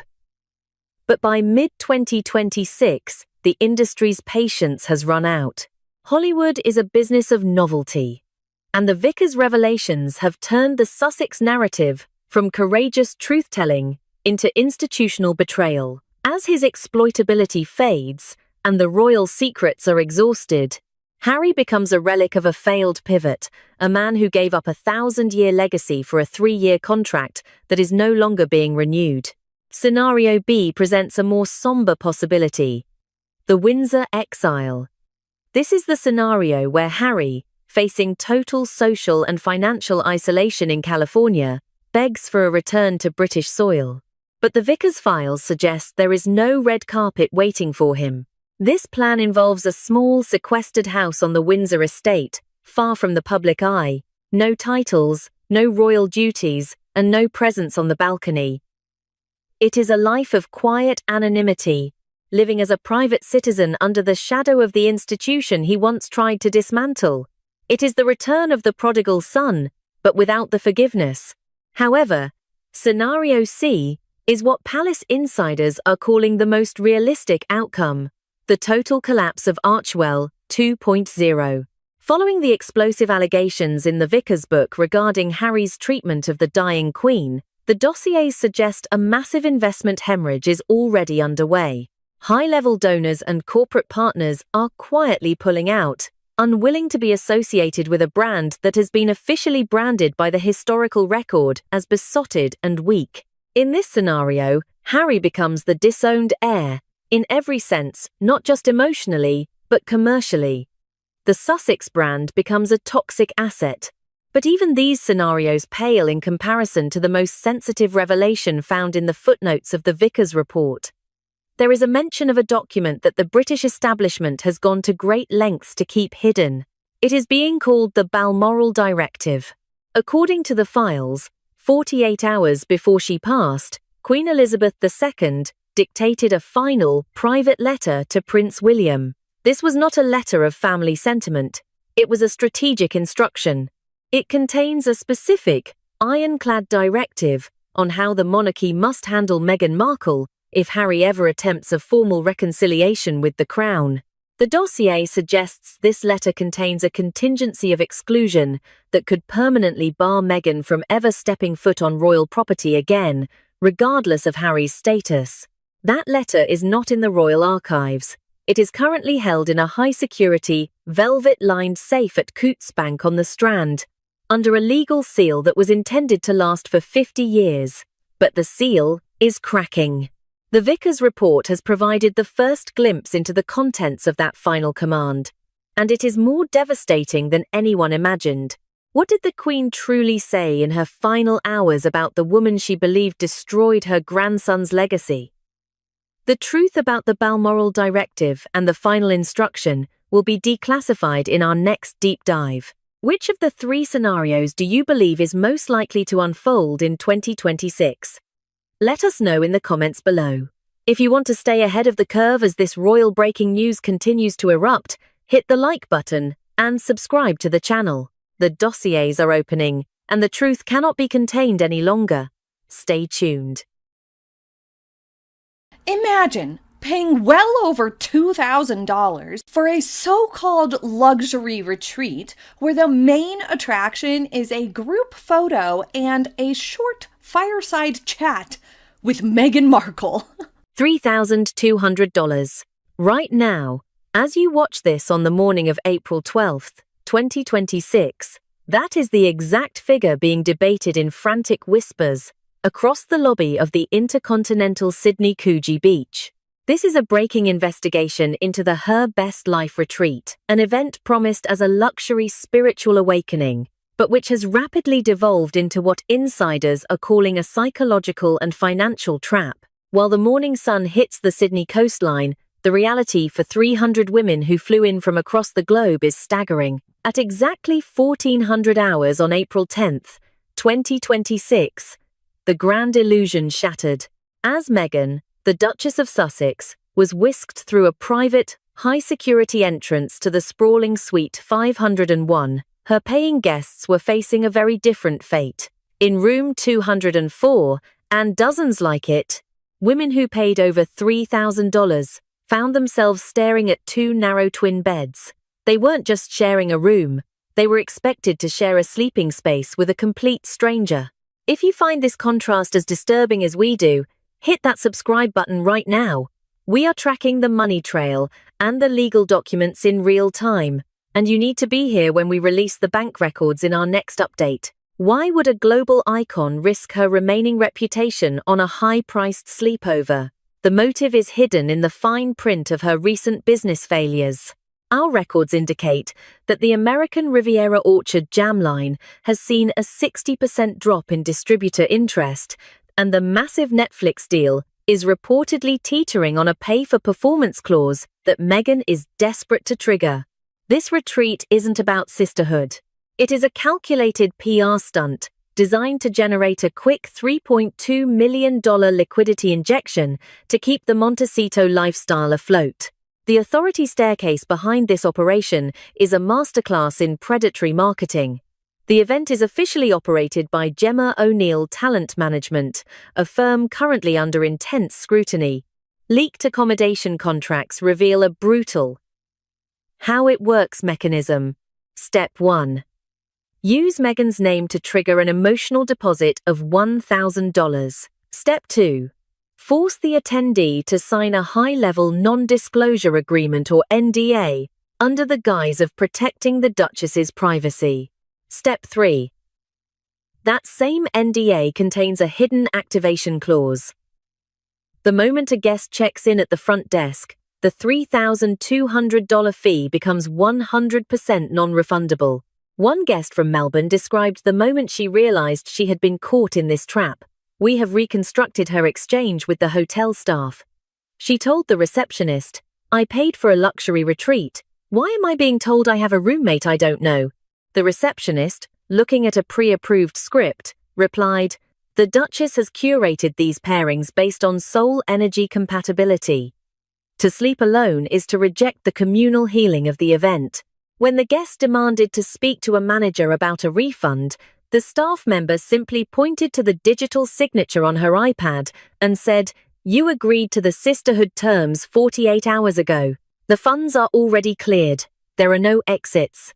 Drop a comment below with the word "trapped" if you think this is a legal scam, or "royal" if you believe the Duchess has the right to curate the experience however she wants. We are reading every single comment to gauge the public temperature on this.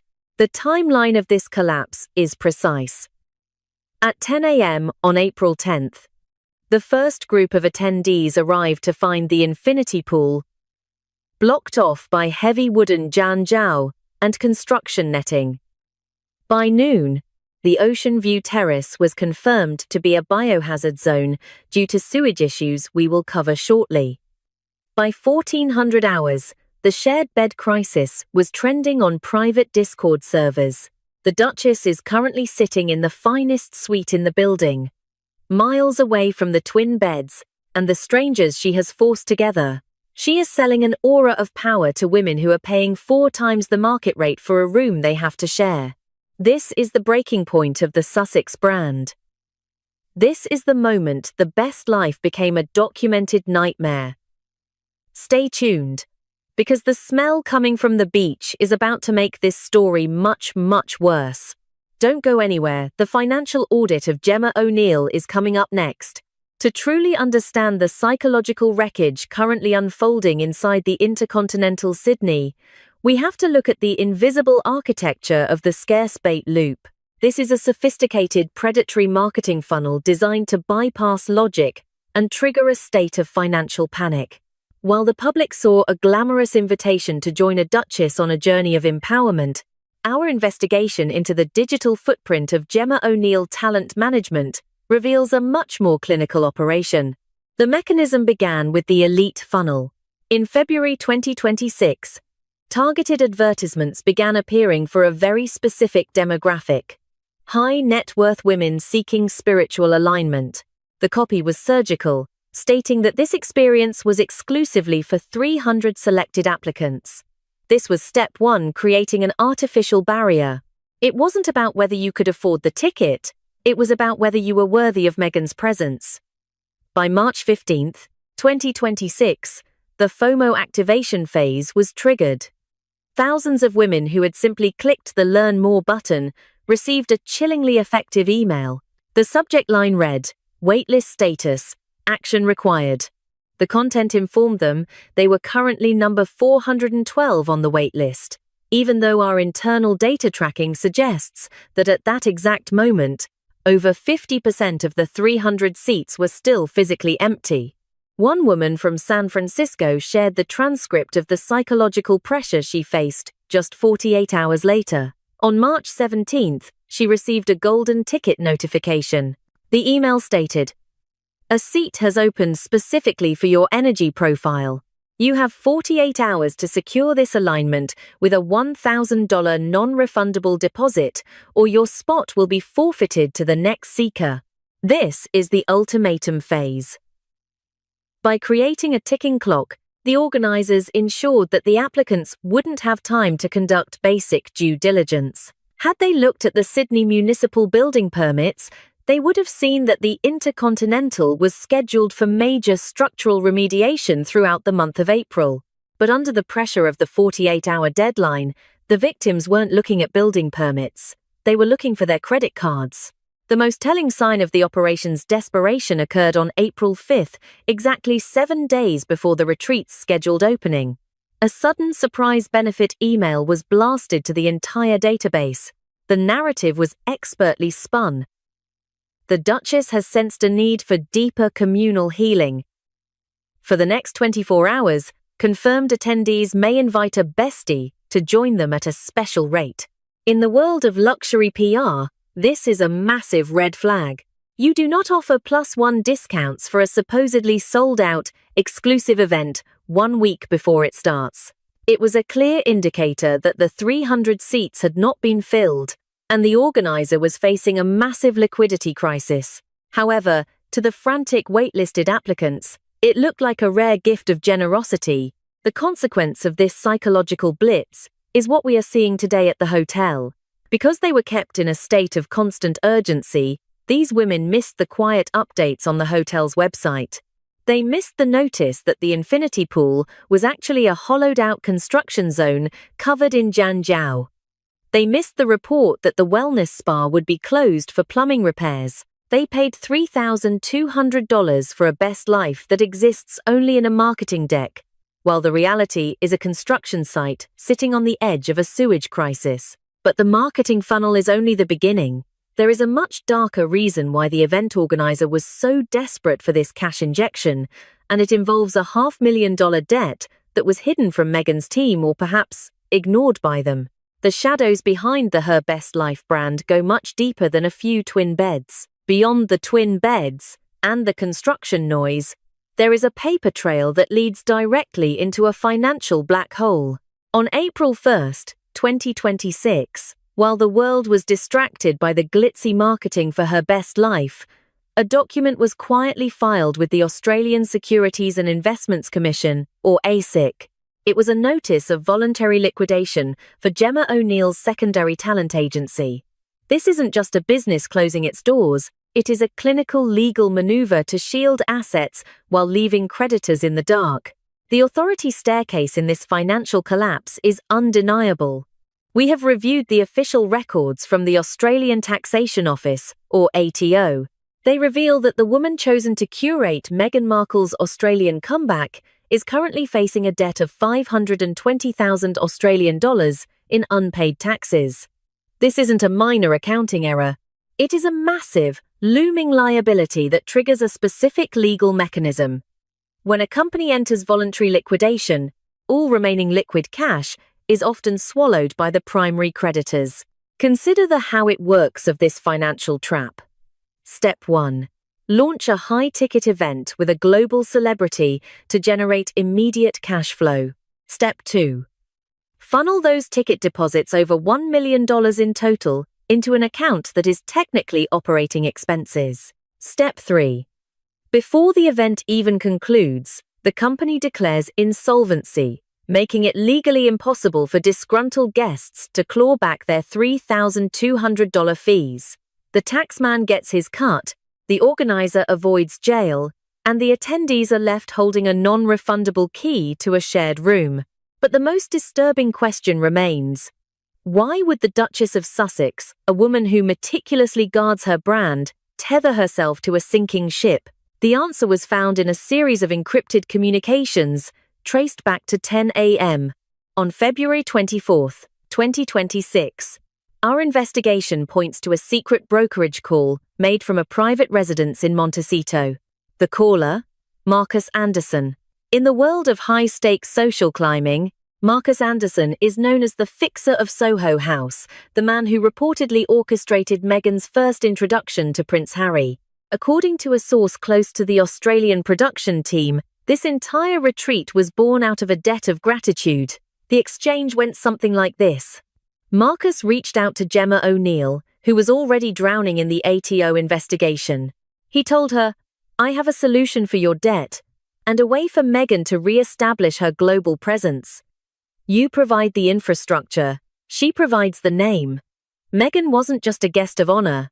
She was the human collateral in a high-risk financial bailout. This was never about yoga on the terrace or meaningful conversations. It was a desperate alliance between a bankrupt organizer and a duchess whose own commercial ventures are reportedly facing a cold winter of their own. While the attendees are being told that their money is going towards spiritual healing, the ASIC filings suggest that every dollar is actually being used to plug a $520,000 hole in a failing talent agency. As the sun sets on the second day of the retreat, the tension inside the Intercontinental is reaching a breaking point.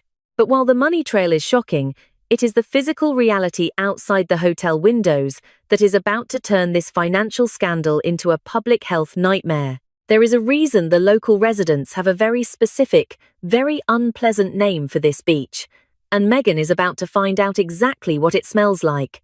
At exactly 09:15 yesterday morning, April 11th, 2026, the carefully constructed facade of the Her Best Life retreat was replaced by yellow caution tape and the hum of emergency response vehicles. While the guests were being led to the terrace for their sunrise alignment session, a team of hazardous material specialists, clad in full-body yellow hazmat suits, descended upon the sand directly beneath the hotel windows. This was not part of the itinerary. This was a public health emergency. Reports coming from the ground in Sydney confirm a staggering environmental disaster. Thousands of mysterious, foul-smelling brown spheres have washed ashore, covering the very beach the attendees paid $3,200 to admire.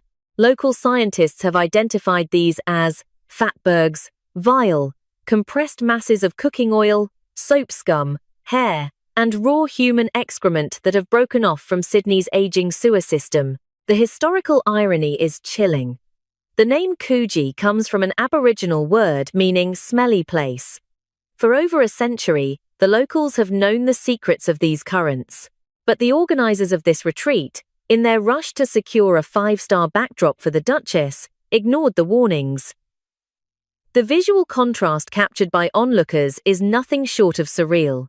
On the high-altitude terrace of the Intercontinental, Meghan was reportedly observed standing in a state of solar meditation, her eyes closed, breathing deeply.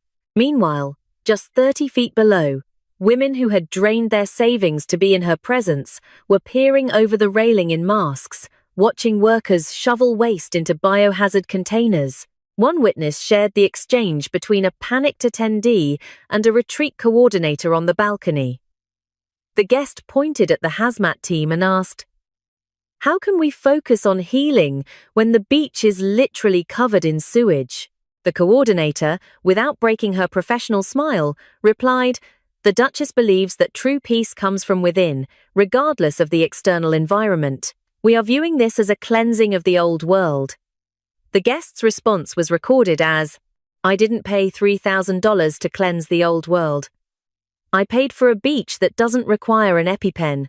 This disaster creates a devastating authority staircase when compared to the actual work being done by the royal family in London. Just 7 days ago, King Charles III signed a historic decree for the protection of international waters, backed by a coalition of global scientists and genuine policy change. One side of the family is working to preserve the oceans for the next century. The other side is charging $3,200 to sit next to a sewage spill while talking about manifesting your best life. The gap between the aura of power Meghan attempts to project and the physical reality of her ventures has never been wider. It is a moment of profound public rejection. While the local residents in Sydney have seen these sewage balls before, they have never seen them packaged as a luxury wellness experience. By the evening of April 11th, the smell had reportedly permeated the hotel's ventilation system. The retreat that began with manifestation was now ending in evacuation whispers. But as shocking as the environmental collapse is, it is only a symptom of a much larger, more systemic failure. The countdown to the final gala is ticking, and the timeline we have uncovered suggests that the smelly place was just the beginning of a 48-hour descent into total brand liquidation. The next few hours will determine if there is anything left to save. To understand how the Her Best Life retreat reached this state of critical failure, we have to look back at the trail of red flags that led us to this morning, April 12, 2026. What began as a high-budget rebranding in California has transformed into a documented collapse of public trust across 2 continents. This is the official timeline of the Sydney disaster.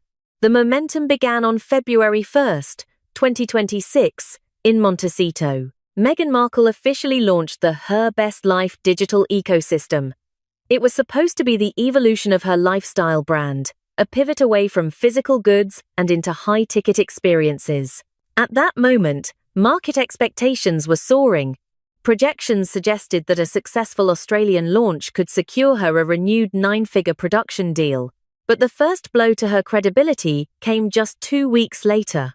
On February 15, 2026, in London, royal historian Hugo Vickers released a startling entry from the witness records.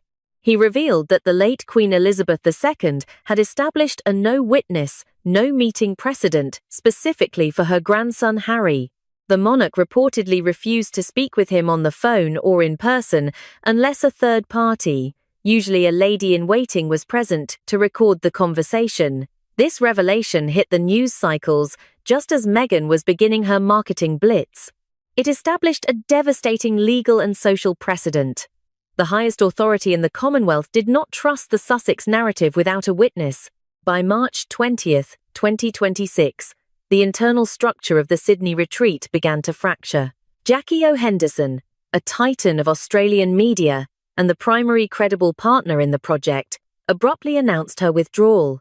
In a move that sent shockwaves through the PR industry, she deleted every single mention of the retreat from her Instagram and issued a cryptic statement citing unreconciled business ethics. When the most recognizable face in Australian radio abandons a project 3 weeks before launch, the writing is on the wall. Then came the financial point of no return. On April 1, 2026, 10 days before the first guest arrived, the Australian Securities and Investments Commission, or ASIC, officially listed the bankruptcy filing for Gemma O'Neill's primary agency. While Meghan's team continued to blast sold-out emails to unsuspecting victims, The legal entity behind the event was already in the process of liquidation. The money was gone before the guests even packed their bags. Yesterday, April 11th, 2026, the physical reality caught up to the financial lies. The Coogee sewage crisis hit its peak at 9 a.m. The beach was closed by municipal authorities. The hotel's infinity pool remained a Janjiao-covered construction site, and the ocean terrace was officially designated an environmental hazard zone. That brings us to right now. This morning, April 12th, 2026, a petition on the Australian parliamentary website has reached 30,000 signatures.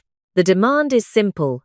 The Australian taxpayer refuses to fork out $1 single for the security detail of a private commercial trip that has been branded a documented scam. As we stand here in the silence of the Intercontinental lobby, the timeline is complete. From a Montecito dream to a Sydney nightmare, every milestone has been a warning ignored.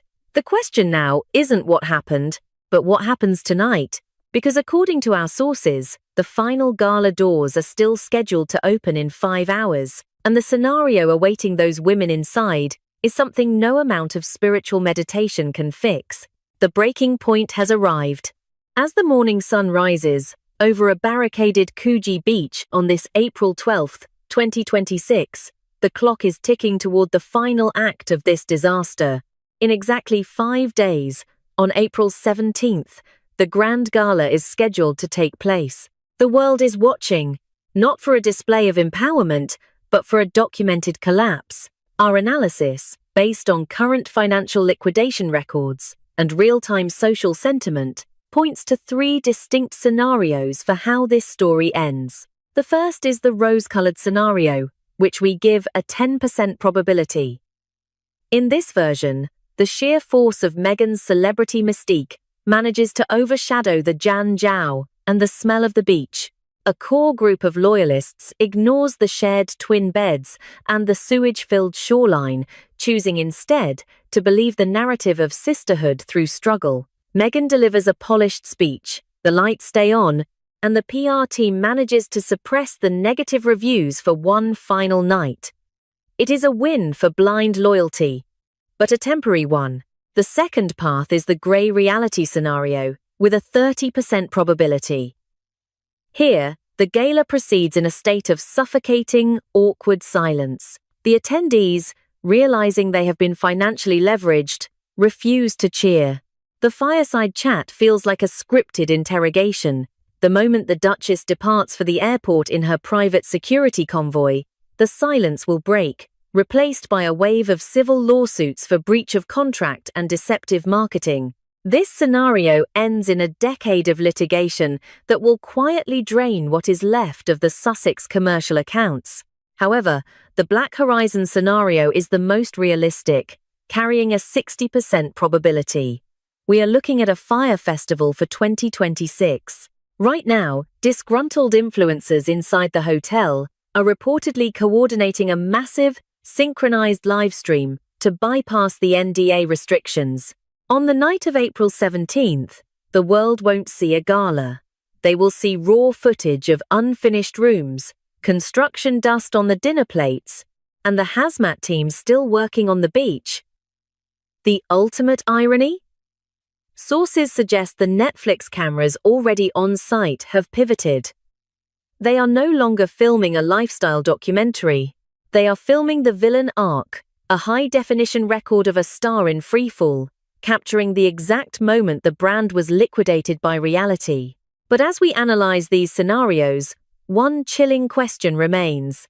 If Gemma O'Neill is bankrupt, if the hotel is a construction zone, and if the beach is a biohazard, where is the money? $1,200,000 in ticket sales has been collected over the last 3 months. It is not in the talent agency's frozen accounts. It hasn't been spent on the hotel's repairs. When the gala doors open on the evening of April 17th, will we see a duchess in control, or a woman desperately clinging to the wreckage of an empire she can no longer afford? The answer may not be on the stage. It might be in a single leather suitcase held by a mysterious associate who was seen departing the hotel back entrance at 4 a.m. this morning. The money trail is cold, but it isn't dead.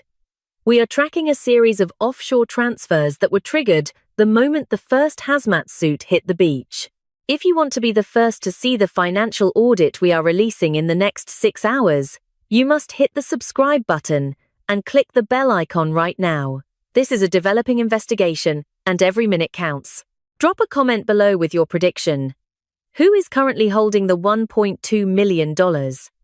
Like this video to help us keep this investigation independent and out of the reach of the PR censors. This is the truth behind the smelly place, and we are just getting started. Stay alert. The gala is coming. 04:17 a.m., February 12, 2026. While the world believed the Scottish Highlands were silent, the west corridor of Balmoral Castle was trembling under the boots of an elite internal security detail. This was not a drill. This was an unannounced, tactical sweep, ordered directly by Princess Anne, the Princess Royal. As the sun began to break over the granite peaks, security teams breached the threshold of the late Queen's private library, a room sanctioned for family use only. What they found inside has sent a shockwave through the British monarchy that is only now, on this Monday morning in April, being fully understood. 14 industrial flight cases, 8K Arri Alexa cinema cameras, 3 heavy-lift industrial drones capable of thermal mapping. This was not a family photo shoot. This was a professional, high-stakes commercial production hub operating in the heart of the Crown's most private sanctuary. Princess Anne, standing in the center of the library, reportedly looked at the lead technician and delivered a sentence that has since become the catalyst for this legal war. According to eyewitnesses, she said, and I quote, "You have 60 minutes to vanish, or you will explain this to the Metropolitan Police from a holding cell. Every cable, every lens, every memory card stays with me. The immediate consequence? A total lockdown of the Balmoral estate." But the real scandal wasn't the equipment. It was the key.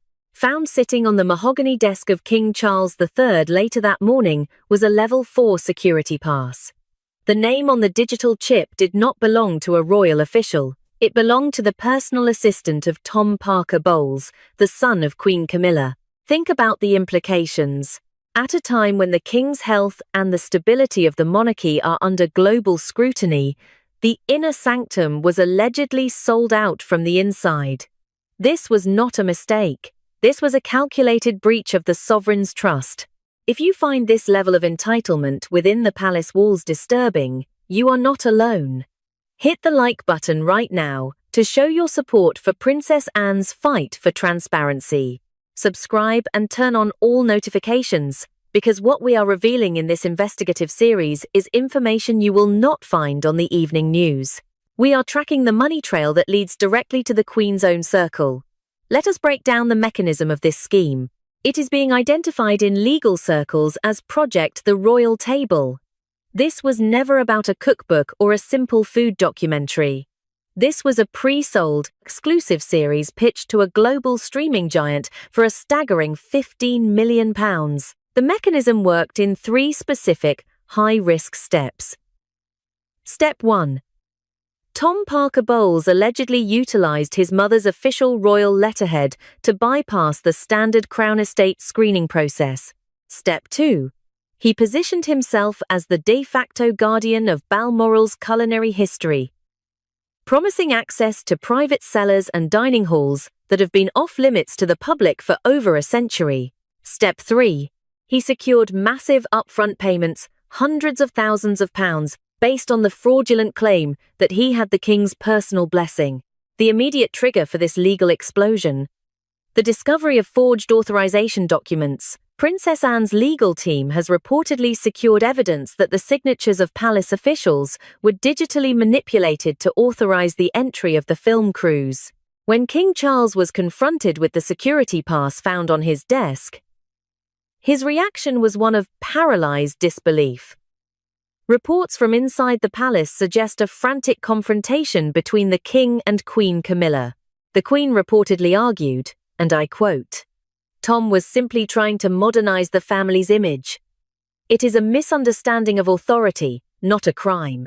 But Anne's response was a surgical strike. She told her brother, the king, modernization is a choice, fraud is a felony. If you do not authorize the prosecution, I will be the one to sign the affidavit. As of this morning, April 13th, 2026, the legal deadline for Tom Parker Bowles to return the £15 million advance has expired. The Crown Estate has moved from an internal inquiry to a formal forensic audit. This is no longer a family squabble. This is a battle for the very integrity of the British throne.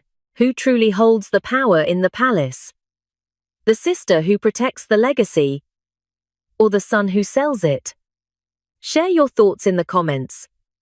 Do you think Princess Anne is right to drag her own family members to court, or is Camilla right to protect her son? We want to hear your voice. Stay tuned. In our next update, we will reveal the secret bank transfers from Jersey that suggest this £15 million deal was only the tip of the iceberg. The shadow royalty is about to be exposed. Don't go anywhere. How do you sell the British monarchy without owning a single brick of its castles? You sell the illusion of access.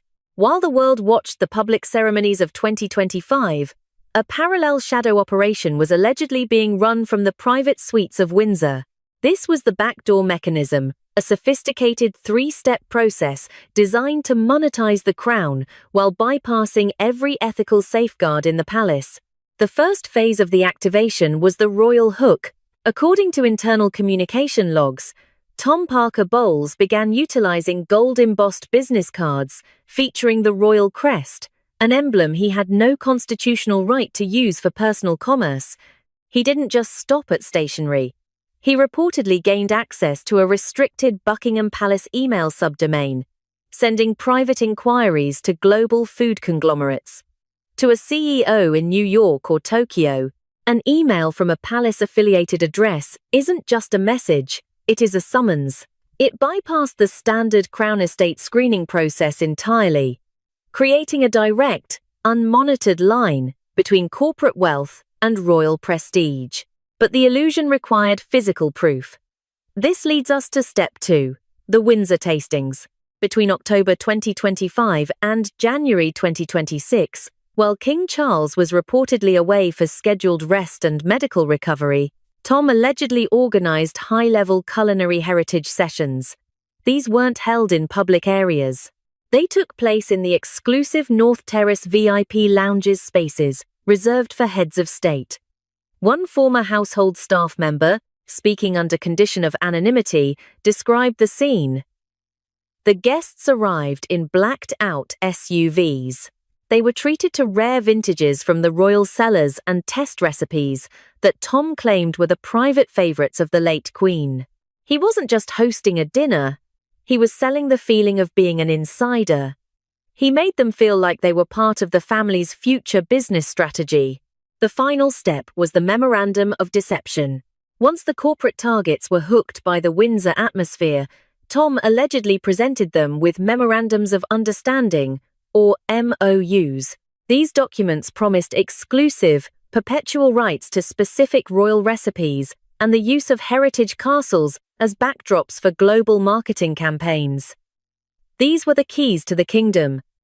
Sold for a massive premium, the immediate consequence of these deals was a sophisticated financial ghosting. Instead of these access fees flowing into the Crown Estate's public coffers, investigators have traced the money trail to a series of private trusts registered in Jersey. By moving the funds offshore, the shadow royalty operation managed to dodge the prying eyes of palace accountants. This wasn't just a breach of trust. It was a deliberate bypass of the British tax system.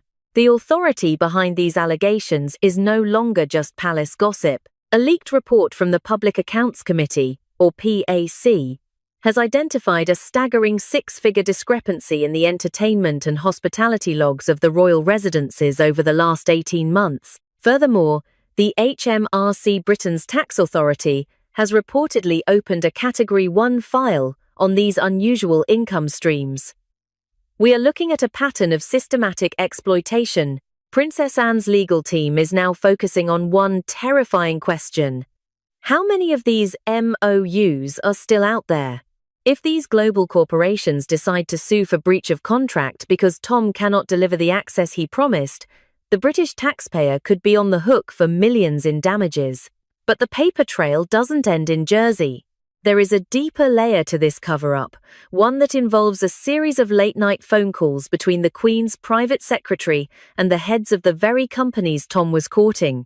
What was said in those calls? And why did the King's own security detail look the other way for so long? The answers are buried in the Sandringham logs, and what they reveal about the coming weeks will change the monarchy forever. To truly understand the magnitude of this betrayal, we have to look past the headlines of this morning and trace the surgical precision of the shadow royalty timeline. This was not a spontaneous lapse in judgment. It was a meticulously constructed commercial operation that spanned 6 months of calculated infiltration. The digital trail begins on the 15th of October, 2025, in a clandestine meeting at a private club in Mayfair, London. This is where Tom Parker Bowles allegedly inked the master agreement with Legacy Productions, an international film house specializing in ultra-high-end aristocratic content.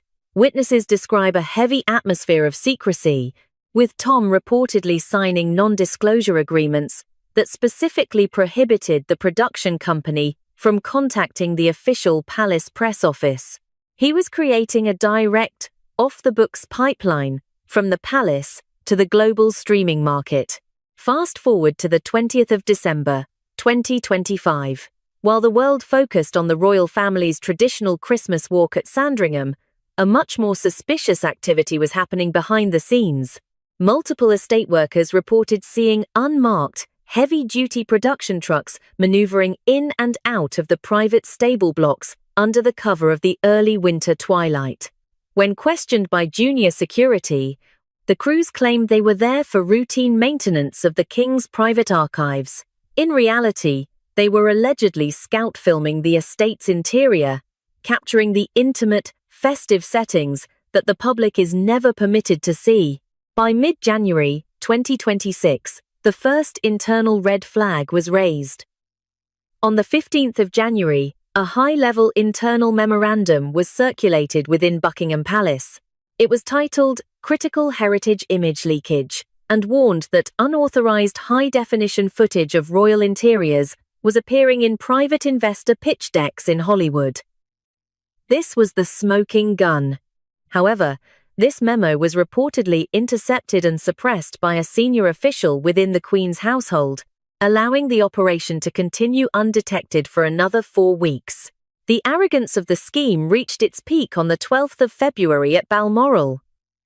This is the breaking point. Princess Anne's unexpected arrival did more than just stop a film shoot. It exposed a massive security failure. The Princess Royal didn't just find cameras, she found a scripted reality being performed in her mother's most sacred rooms. The legal escalation moved with lightning speed from there. On the 28th of March, 2026, Princess Anne bypassed the standard palace solicitors, whom she reportedly suspected of bias, and filed for an independent forensic investigation through a top-tier private law firm. This moved the conflict from a family disagreement into a formal legal dossier, one that Tom Parker Bowles' lawyers could no longer ignore. Which brings us to the current crisis. On the 10th of April, 2026, just 3 days ago, Princess Anne issued her final ultimatum of restitution. The terms are absolute. Tom Parker Bowles has until the 20th of April to return every penny of the £15 million advance he received from Legacy Productions. He must also provide a full list of every individual within the palace who assisted his backdoor access. The clock is now ticking toward a deadline that could end in a public criminal filing. The 24th of April is the date the Crown Estate is scheduled to release its annual transparency report. If the missing millions and the unauthorized contracts are not resolved by then, the shadow royalty will be forced into the blinding light of a public courtroom. But as the pressure mounts, a new, even more disturbing detail has emerged from the Sandringham stables. It isn't just film footage that is missing. There are reports of physical artifacts, private letters, and heirlooms that were moved during those December filming sessions. Where are they now? And what happens if they appear on the global auction market before Anne's deadline expires?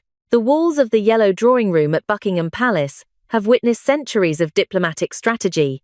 But on the 2nd of April, 2026, they recorded something far more visceral.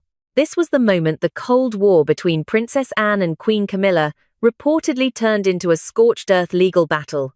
Insiders describe an emergency session that began at 6:30 in the evening.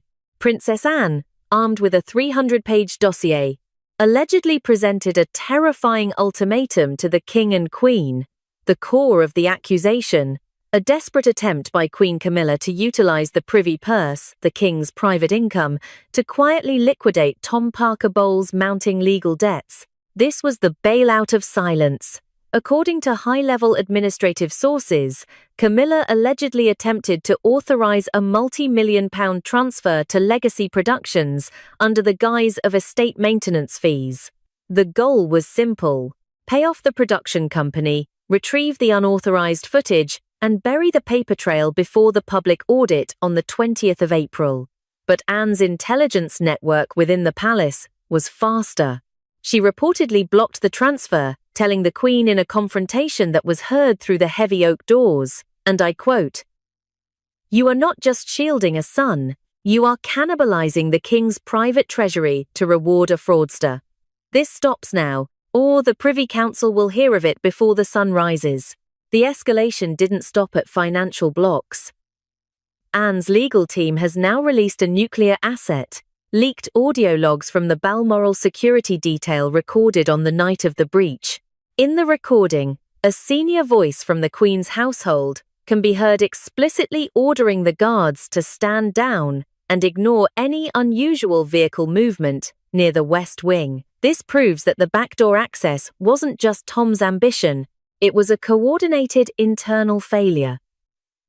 This led to a formal criminal complaint, now sitting on the desk of the Commissioner of the Metropolitan Police. The charge is one of the most serious in the royal legal framework: forgery of the royal seal. It is alleged that Tom Parker Bowles, or his direct associates, utilized a digital replica of the sovereign's official seal to validate filming permits. In the eyes of the law, this isn't just a corporate mistake. It is an act of criminal deception against the state. The mechanical reality of this crisis is governed by the Crown Estate Act of 1961. This piece of legislation is the invisible wall Tom reportedly crashed into. Under the Act, any commercial use of Crown property, especially historical landmarks like Balmoral or Windsor, requires the explicit consent of the Board of Commissioners and, in many cases, the ministerial consent of the British government. By bypassing these channels, Tom didn't just break palace rules, he triggered a massive constitutional violation.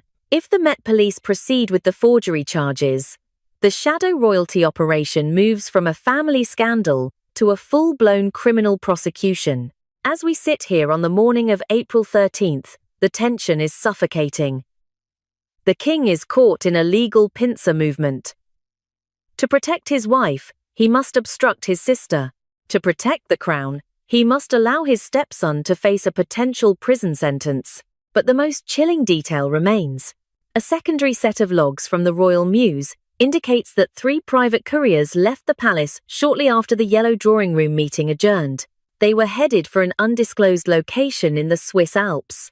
Did the evidence Camilla was trying to hide already leave the country? And what is contained in the black dossier that Princess Anne is reportedly holding back for the final deadline on the 20th? The absence was deafening.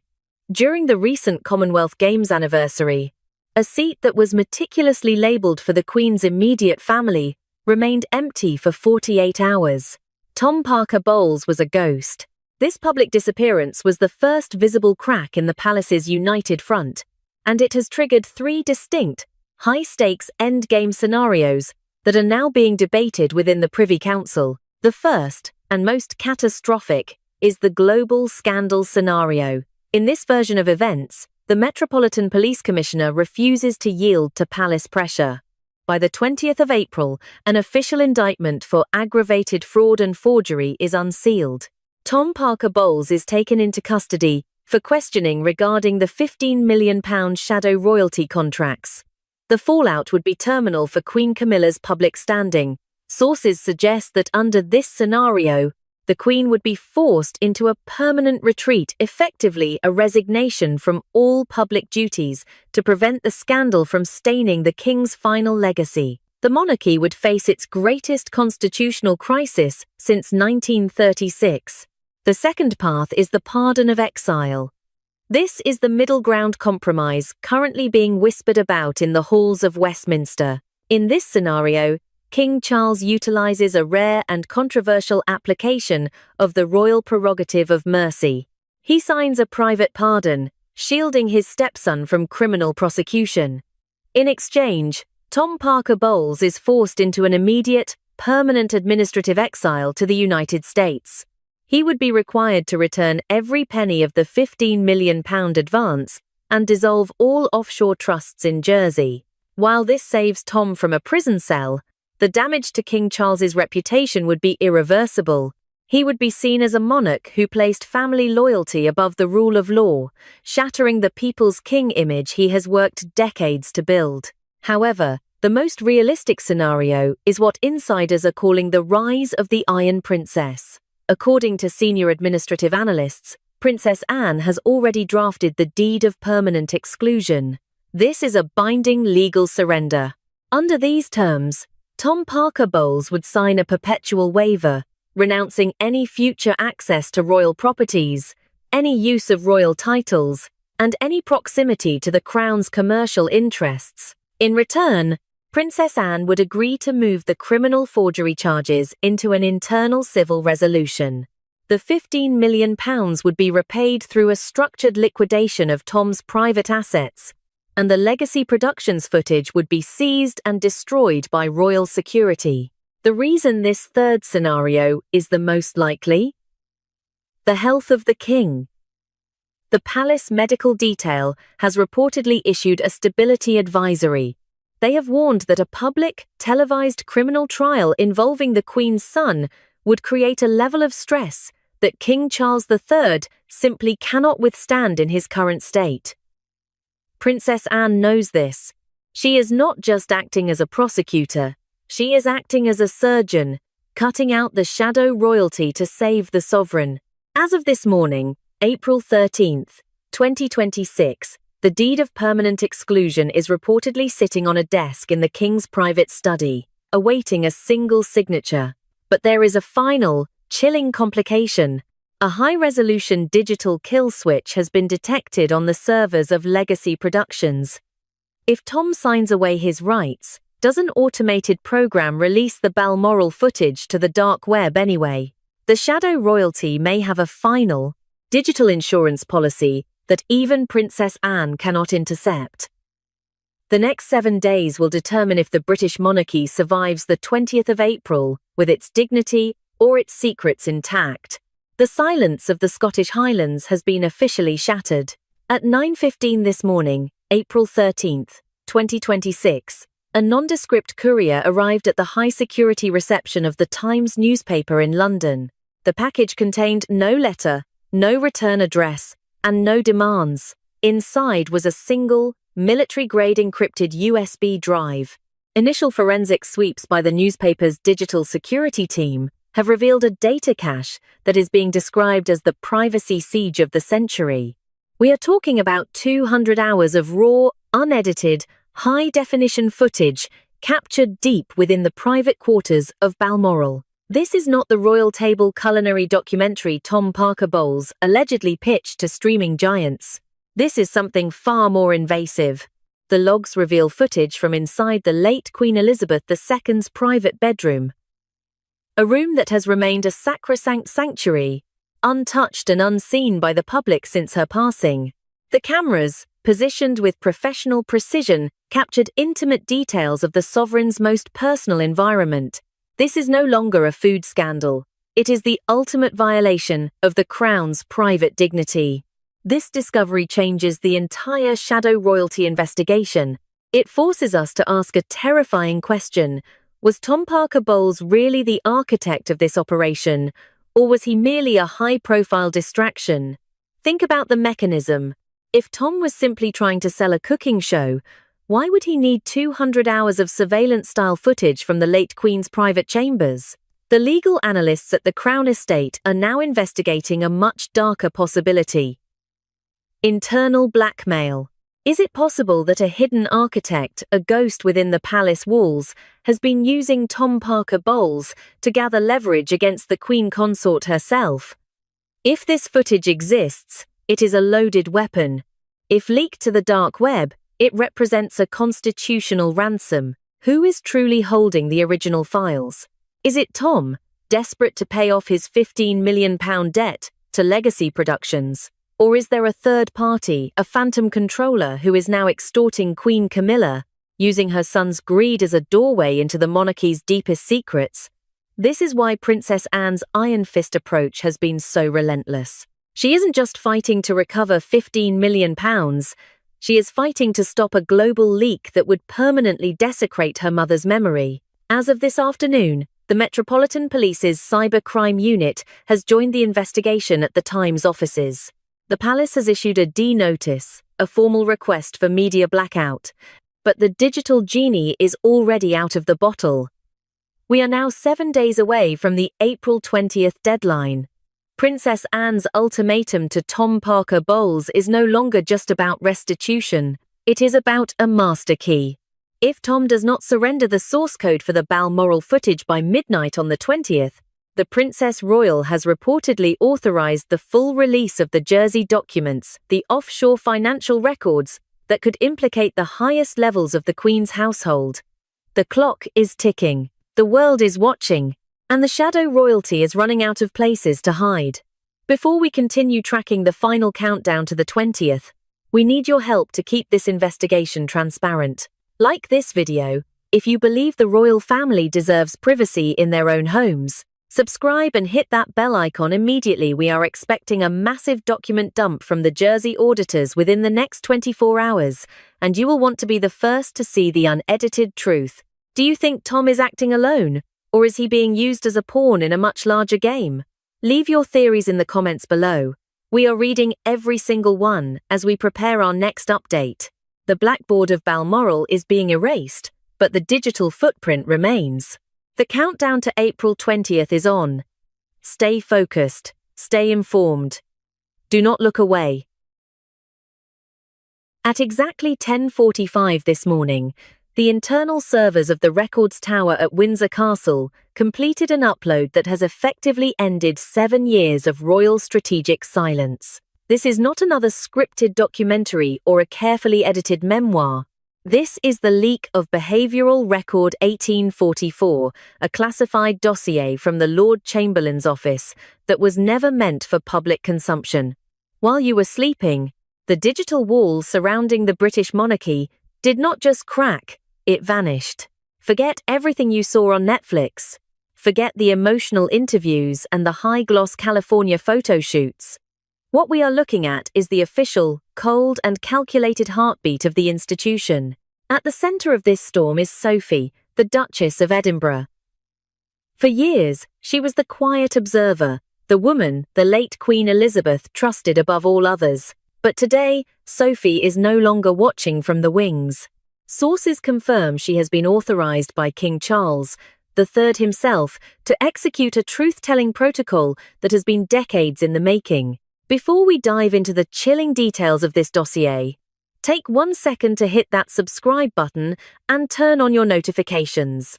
History is being rewritten in real time, and you do not want to be left behind as we unpack the Sussex reckoning. If you believe the truth should always come to light, drop a yes in the comments right now. Why is this happening today, on April 12, 2026? The answer lies in a legal mechanism few understood until now, the Sunset Clause. When the Megxit Agreement was signed in March 2020, it contained a 6-year confidentiality lock on internal behavioural reviews. That lock expired 30 days ago. The Privy Council has now moved to activate Internal Memo HB 2026, a directive that reclassifies these records from private to historical interest. Sophie's voice is the one guiding us through this black box. In a reconstructed conversation recorded in late 2025, Sophie reportedly told a senior palace aide at Bagshot Park, quote, "We treated her like a family member until she proved she was a strategist. This was never a personality clash. It was a hostile takeover of a 1,000-year-old narrative."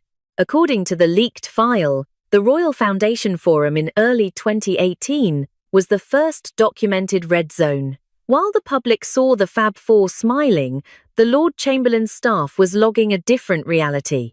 The dossier describes Meghan's behaviour backstage as theatrical intimacy. One staff member recorded an interaction where Meghan reportedly bypassed her own husband Harry to corner Prince William in a hallway of the London venue.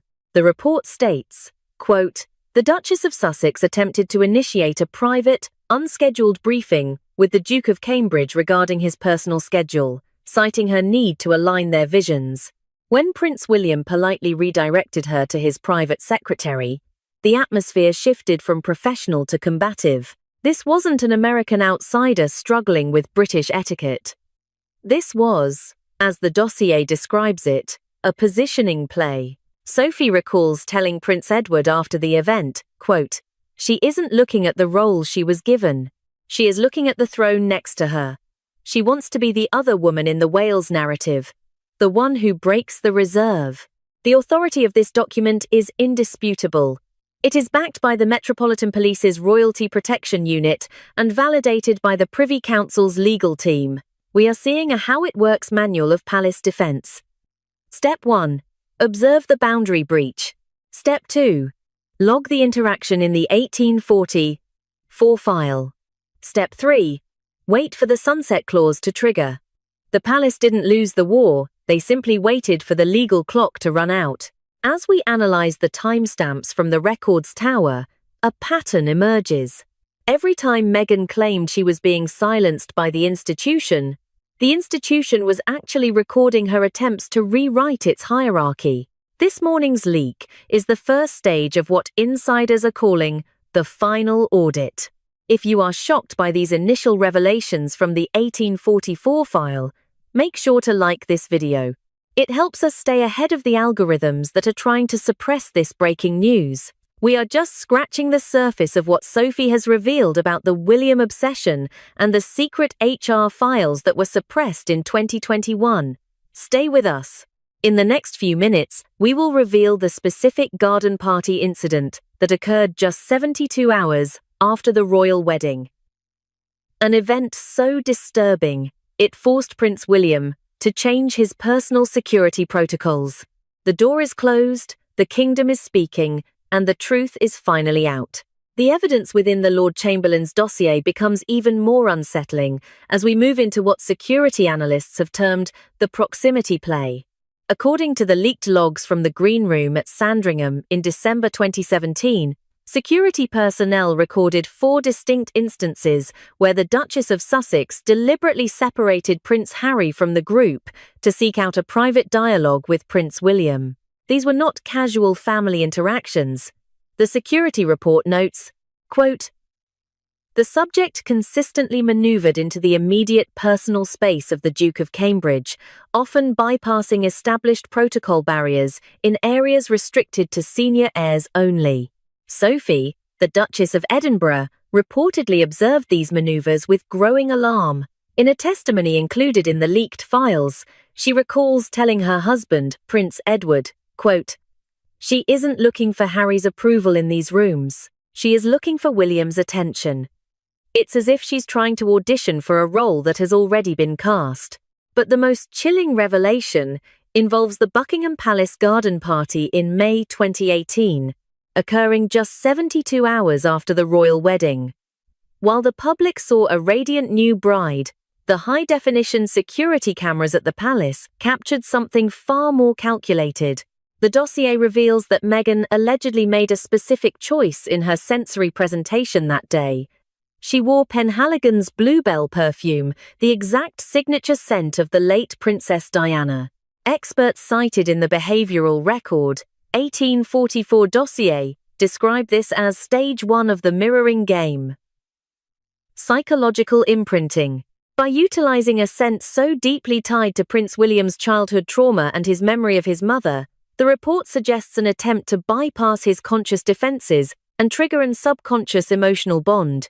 One senior aide noted in the file, quote, "The prince visibly stiffened when the Duchess moved within inches of him. It wasn't just informality, it was a psychological ambush." The strategy escalated in January 2019 during the now infamous Royal Foundation Forum. While the world focused on the Fab Four imagery, technical crew members responsible for audio and floor lighting recorded a series of boundary breaches that never made the evening news. The dossier includes testimony from a technician who witnessed Meghan repeatedly attempting to make physical contact with William under the table. This leads to stage 2 of the mechanism. The visual narrative. By creating these moments of forced proximity, Meghan's team could feed stories to sympathetic media outlets about a secret, deep connection between the two. The goal was to manufacture a proximity that did not exist, and, more importantly, a proximity that William did not want. The final and most destructive phase, stage 3, was the weaponization of William's politeness. In the mirroring game, every time William reacted with standard British reserve or royal politeness, it was allegedly reframed to Prince Harry as secretive, protective interest. The dossier suggests this was a deliberate attempt to gaslight Harry, making him believe his brother was obsessed with his wife, thereby driving a permanent wedge between the two brothers. Sophie's observations during this period were sharp and final. She is quoted in the archive as saying, quote, "She didn't want the Sussex title as much as she wanted to be the one who could break through William's reserve. When she realized the wall was too high, she decided to burn the castle down." As we examine these documented physical anomalies from 2017 to 2019, the question shifts from what happened to how deep the deception went. If these tactics were being logged by security and HR years ago, why is the palace only allowing the full picture to emerge now? The answer may lie in a secret file involving Jason Nauf and a breach of digital security that goes far beyond simple bullying allegations.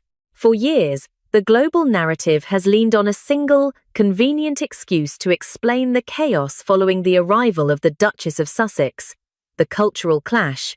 We were told that a vibrant, informal American woman was simply being suffocated by the cold, archaic rigidity of the British monarchy.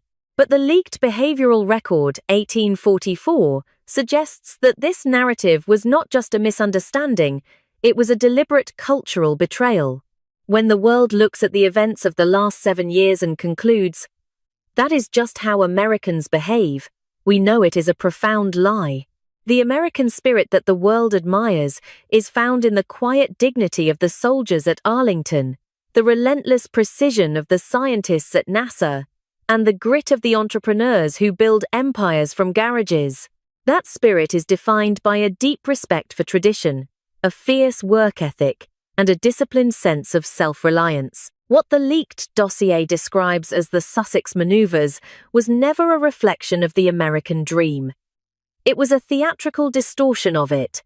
The record indicates that Meghan's actions were not motivated by American freedom, but by a calculated desire for personal power, masked behind the branding of a culture she claimed to represent. Sophie, the Duchess of Edinburgh, was reportedly one of the first to name this discrepancy. In a confidential briefing with the King's private secretary in late 2024, Sophie noted, quote, "She didn't bring the best of America to London. She brought a Hollywood script and expected a 1,000-year-old institution to play its supporting part. We must stop blaming a great nation for the choices of one woman." The 1844 file reveals that in early 2018, the palace actually established a cultural integration task force to welcome Meghan's dynamism. They wanted her to succeed. They looked for ways to incorporate her American energy into the royal framework. However, the dossier logs a meeting at Kensington Palace on October 21, 2018, where Meghan reportedly dismissed these efforts. A senior aide's notes from that day read, quote, "The Duchess expressed that her brand was too large for the existing structure. She suggested that the monarchy should adapt to her social media reach, rather than her adapting to the constitutional role. This wasn't an outsider struggling to fit in. It was an insider attempting to overwrite the system. The dossier details how Meghan allegedly weaponized American informality as a tool for disruption. Every time she breached a protocol, whether it was the physical codes with Prince William or the transparency requirements for Archie's birth, it was reframed to the public as modernization. Inside the palace walls, however, it was recorded as a hostile brand alignment. The satisfaction of this leak comes from the realization that the British public and the American people have more in common than the Sussex narrative ever allowed. Both cultures value authenticity and service. The leaked files suggest that while the public was being told a story of the cold institution versus the warm outsider, the reality was an institution desperately trying to protect its integrity from a woman who viewed the Crown as a mere streaming platform. As we sift through these records on this morning of April 12, 2026, a new question emerges. If the cultural excuse has been dismantled, what was the true objective? The dossier hints at something far more technical and dangerous than simple social climbing. It mentions a specific breach involving the Metropolitan Police's Digital Intelligence Branch. It seems the William obsession wasn't just physical, it may have extended into the digital realm, targeting the very servers that hold the future king's private communications. The truth about what happened in the IT wings of Kensington Palace is the next chapter of this unfolding reckoning. The narrative of the 2021 bullying investigation is one that most royal observers thought they understood. At the time, we were told it was a human resources matter, a dispute over management styles, and the high-pressure environment of Kensington Palace. But as of this morning, April 12, 2026, the leaked behavioral record 1844 has exposed that investigation as a strategic smokescreen. According to the unredacted files, the bullying allegations, while real and devastating for the staff involved, represented only 10% of the actual findings. The remaining 90% of the Jason Nauf report was suppressed for reasons of national security. Until now, Sophie, the Duchess of Edinburgh, has revealed that the core of the 2021 crisis wasn't just about harsh emails or crying aides. It was about a systematic attempt to breach the private digital perimeter of the heir to the throne.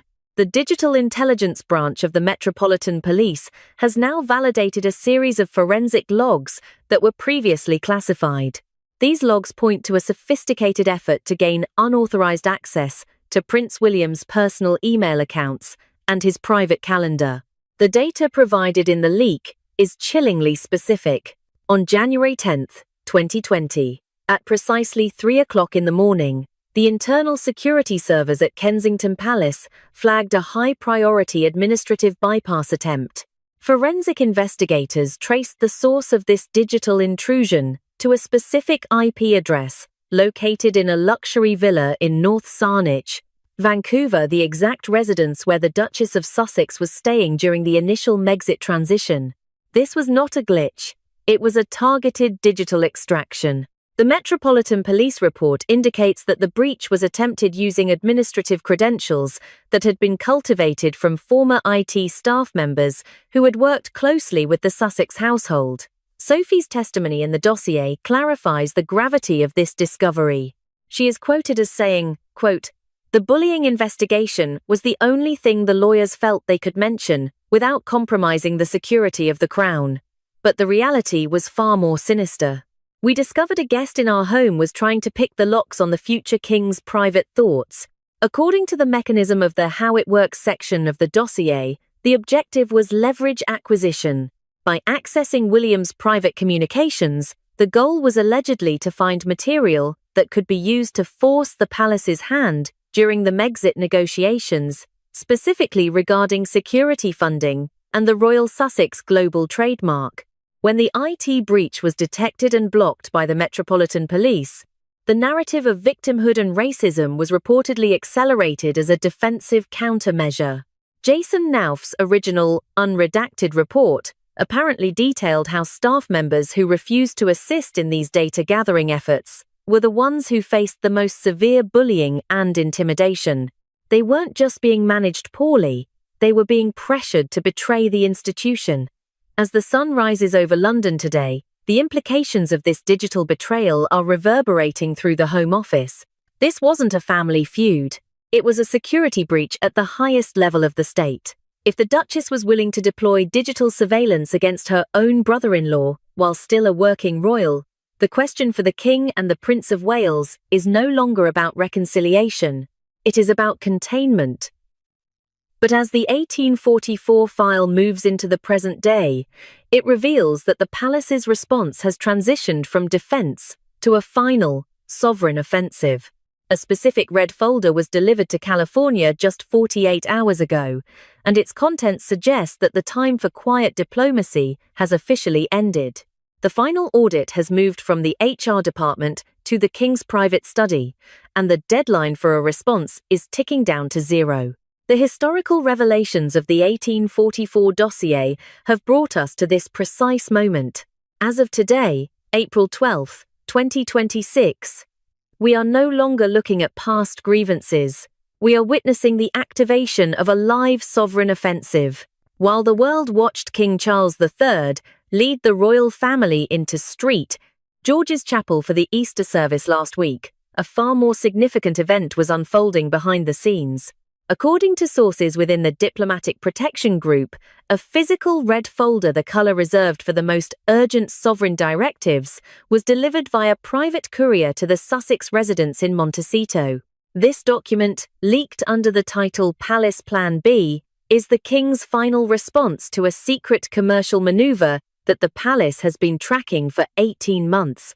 The dossier reveals that the Duchess of Sussex has allegedly been filing covert trademark applications in the United States for a brand titled the Royal Globe. This is not just another lifestyle project. The 1844 file describes it as a comprehensive attempt to commercialize the visual identity of the British Crown, including stylized versions of royal coronets and insignia for use on global streaming and retail platforms. Inside the palace, this was seen as the ultimate breach of the Megxit agreement. Sophie, the Duchess of Edinburgh, reportedly described the King's reaction to a small circle of advisors, saying, quote, "The crown is a 1,000-year-old trust, not a logo to be sold to the highest bidder in California. His Majesty has realized that silence is no longer an option when the institution is being dismantled piece by piece for profit." The red folder contains a legal mechanism that the palace hasn't utilized in over a century: the activation of letters patent based on the 1917 precedent. For those unfamiliar with royal law, the 1917 decree by King George V was used to strip titles from relatives who had turned against the British state. By citing this specific precedent, King Charles is signaling that he no longer views the Sussexes as family members on a private path, but as adversarial entities to the British Constitution. The How It Works section of Plan B is brutally simple. Step 1. The palace has issued a formal cease and desist regarding the Royal Globe trademarks. Step 2. If the filings are not withdrawn, the King will exercise his prerogative to issue new letters patent, effectively removing the Prince and Princess titles from the entire lineage and downgrading the Sussex dukedom to a dormant state. Step 3. All remaining financial links, including private trust distributions, will be permanently severed.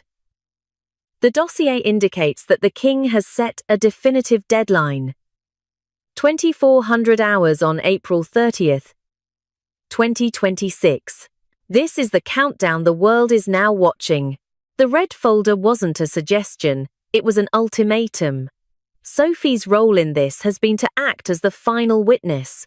She is quoted in the leaked records as saying, quote, "We offered them a hand for 7 years. They wanted the scepter instead. Now they will have neither." The tension in Montecito is reportedly at a breaking point.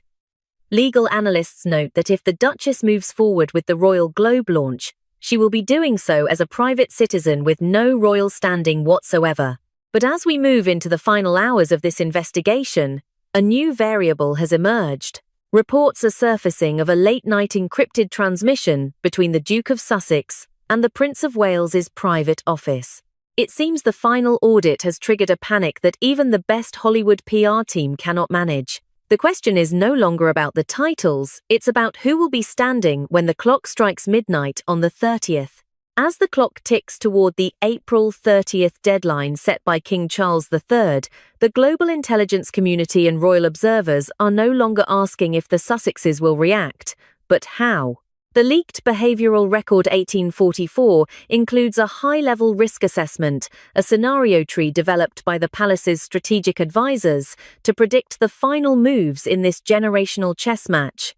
The first possibility, labeled the collapse, carries a 15% probability. In this scenario, the Duchess of Sussex takes the ultimate gamble, filing a retaliatory defamation lawsuit against Sophie, the Duchess of Edinburgh, in a United States court. This would be a declaration of total war. However, the dossier notes that such a move would trigger an immediate and irreversible countermeasure. Prince Harry would be forced to choose, under oath, between his wife's narrative and his father's sovereignty. For the palace, this would be the final burn that removes the Sussexes from the history books forever. The second path, the exile, is rated at a 25% probability. This involves a tactical retreat, a total media blackout from Montecito. The objective would be to save the remaining fragments of their commercial contracts by appearing to comply with the king's ultimatum while quietly pivoting to a non-royal lifestyle brand. But according to the 1844 file, this window is rapidly closing. The commercial royal glow has already faded, and the world's appetite for royal-adjacent content is at an all-time low. However, the scenario that the palace's analysts have labeled as most realistic carries a staggering 60% probability, the Great Divorce. This is the outcome that today's leaked data suggests is already in motion. Behind the scenes, forensic observers have documented a significant shift in Prince Harry's legal representation. Last week, reports surfaced of a secret retainer being signed with a top-tier divorce attorney in London, a firm known for representing the highest echelons of the British aristocracy. The 1844 dossier suggests that Harry has reached a point of realization. He is reportedly beginning to understand that he wasn't just a partner in a new life, he was a human shield. He was the protective barrier used to justify every breach of protocol, every digital intrusion, and every commercial exploitation of his family's name. As the legal walls of the Royal Globe trademark scandal close in, the dossier implies that Harry is looking for a way home not as a prince, but as a son. Sophie's final recorded observation in the file is perhaps the most haunting. She said, quote, "The tragedy of the spare is not being second in line. The tragedy is being the only one who doesn't realize the stage is being dismantled while he's still performing." As of this hour, on April 12, 2026, the final audit has reached its conclusion. But the story is far from over. At this very moment, in room 1844 of Buckingham Palace, a single lamp remains lit. Prince William is reportedly there, seated with the full, unredacted testimony provided by Sophie. He isn't waiting for a public apology, and he isn't waiting for a television special. He is waiting for a specific signal from California, a signal that would confirm the endgame has begun. According to internal sources, that signal arrived just 5 minutes ago. The world is about to find out if the House of Windsor is welcoming home a prodigal son or permanently severing a limb to save the body. What do you think was in that final signal? Is Harry truly preparing to return, or is this Meghan's final masterstroke? Drop your theories in the comments below. We read every single one. If you found this investigative breakdown valuable, hit the like button and subscribe to stay updated as the April 30th deadline approaches. The truth is no longer hidden, it's just waiting to be heard. We will see you in the next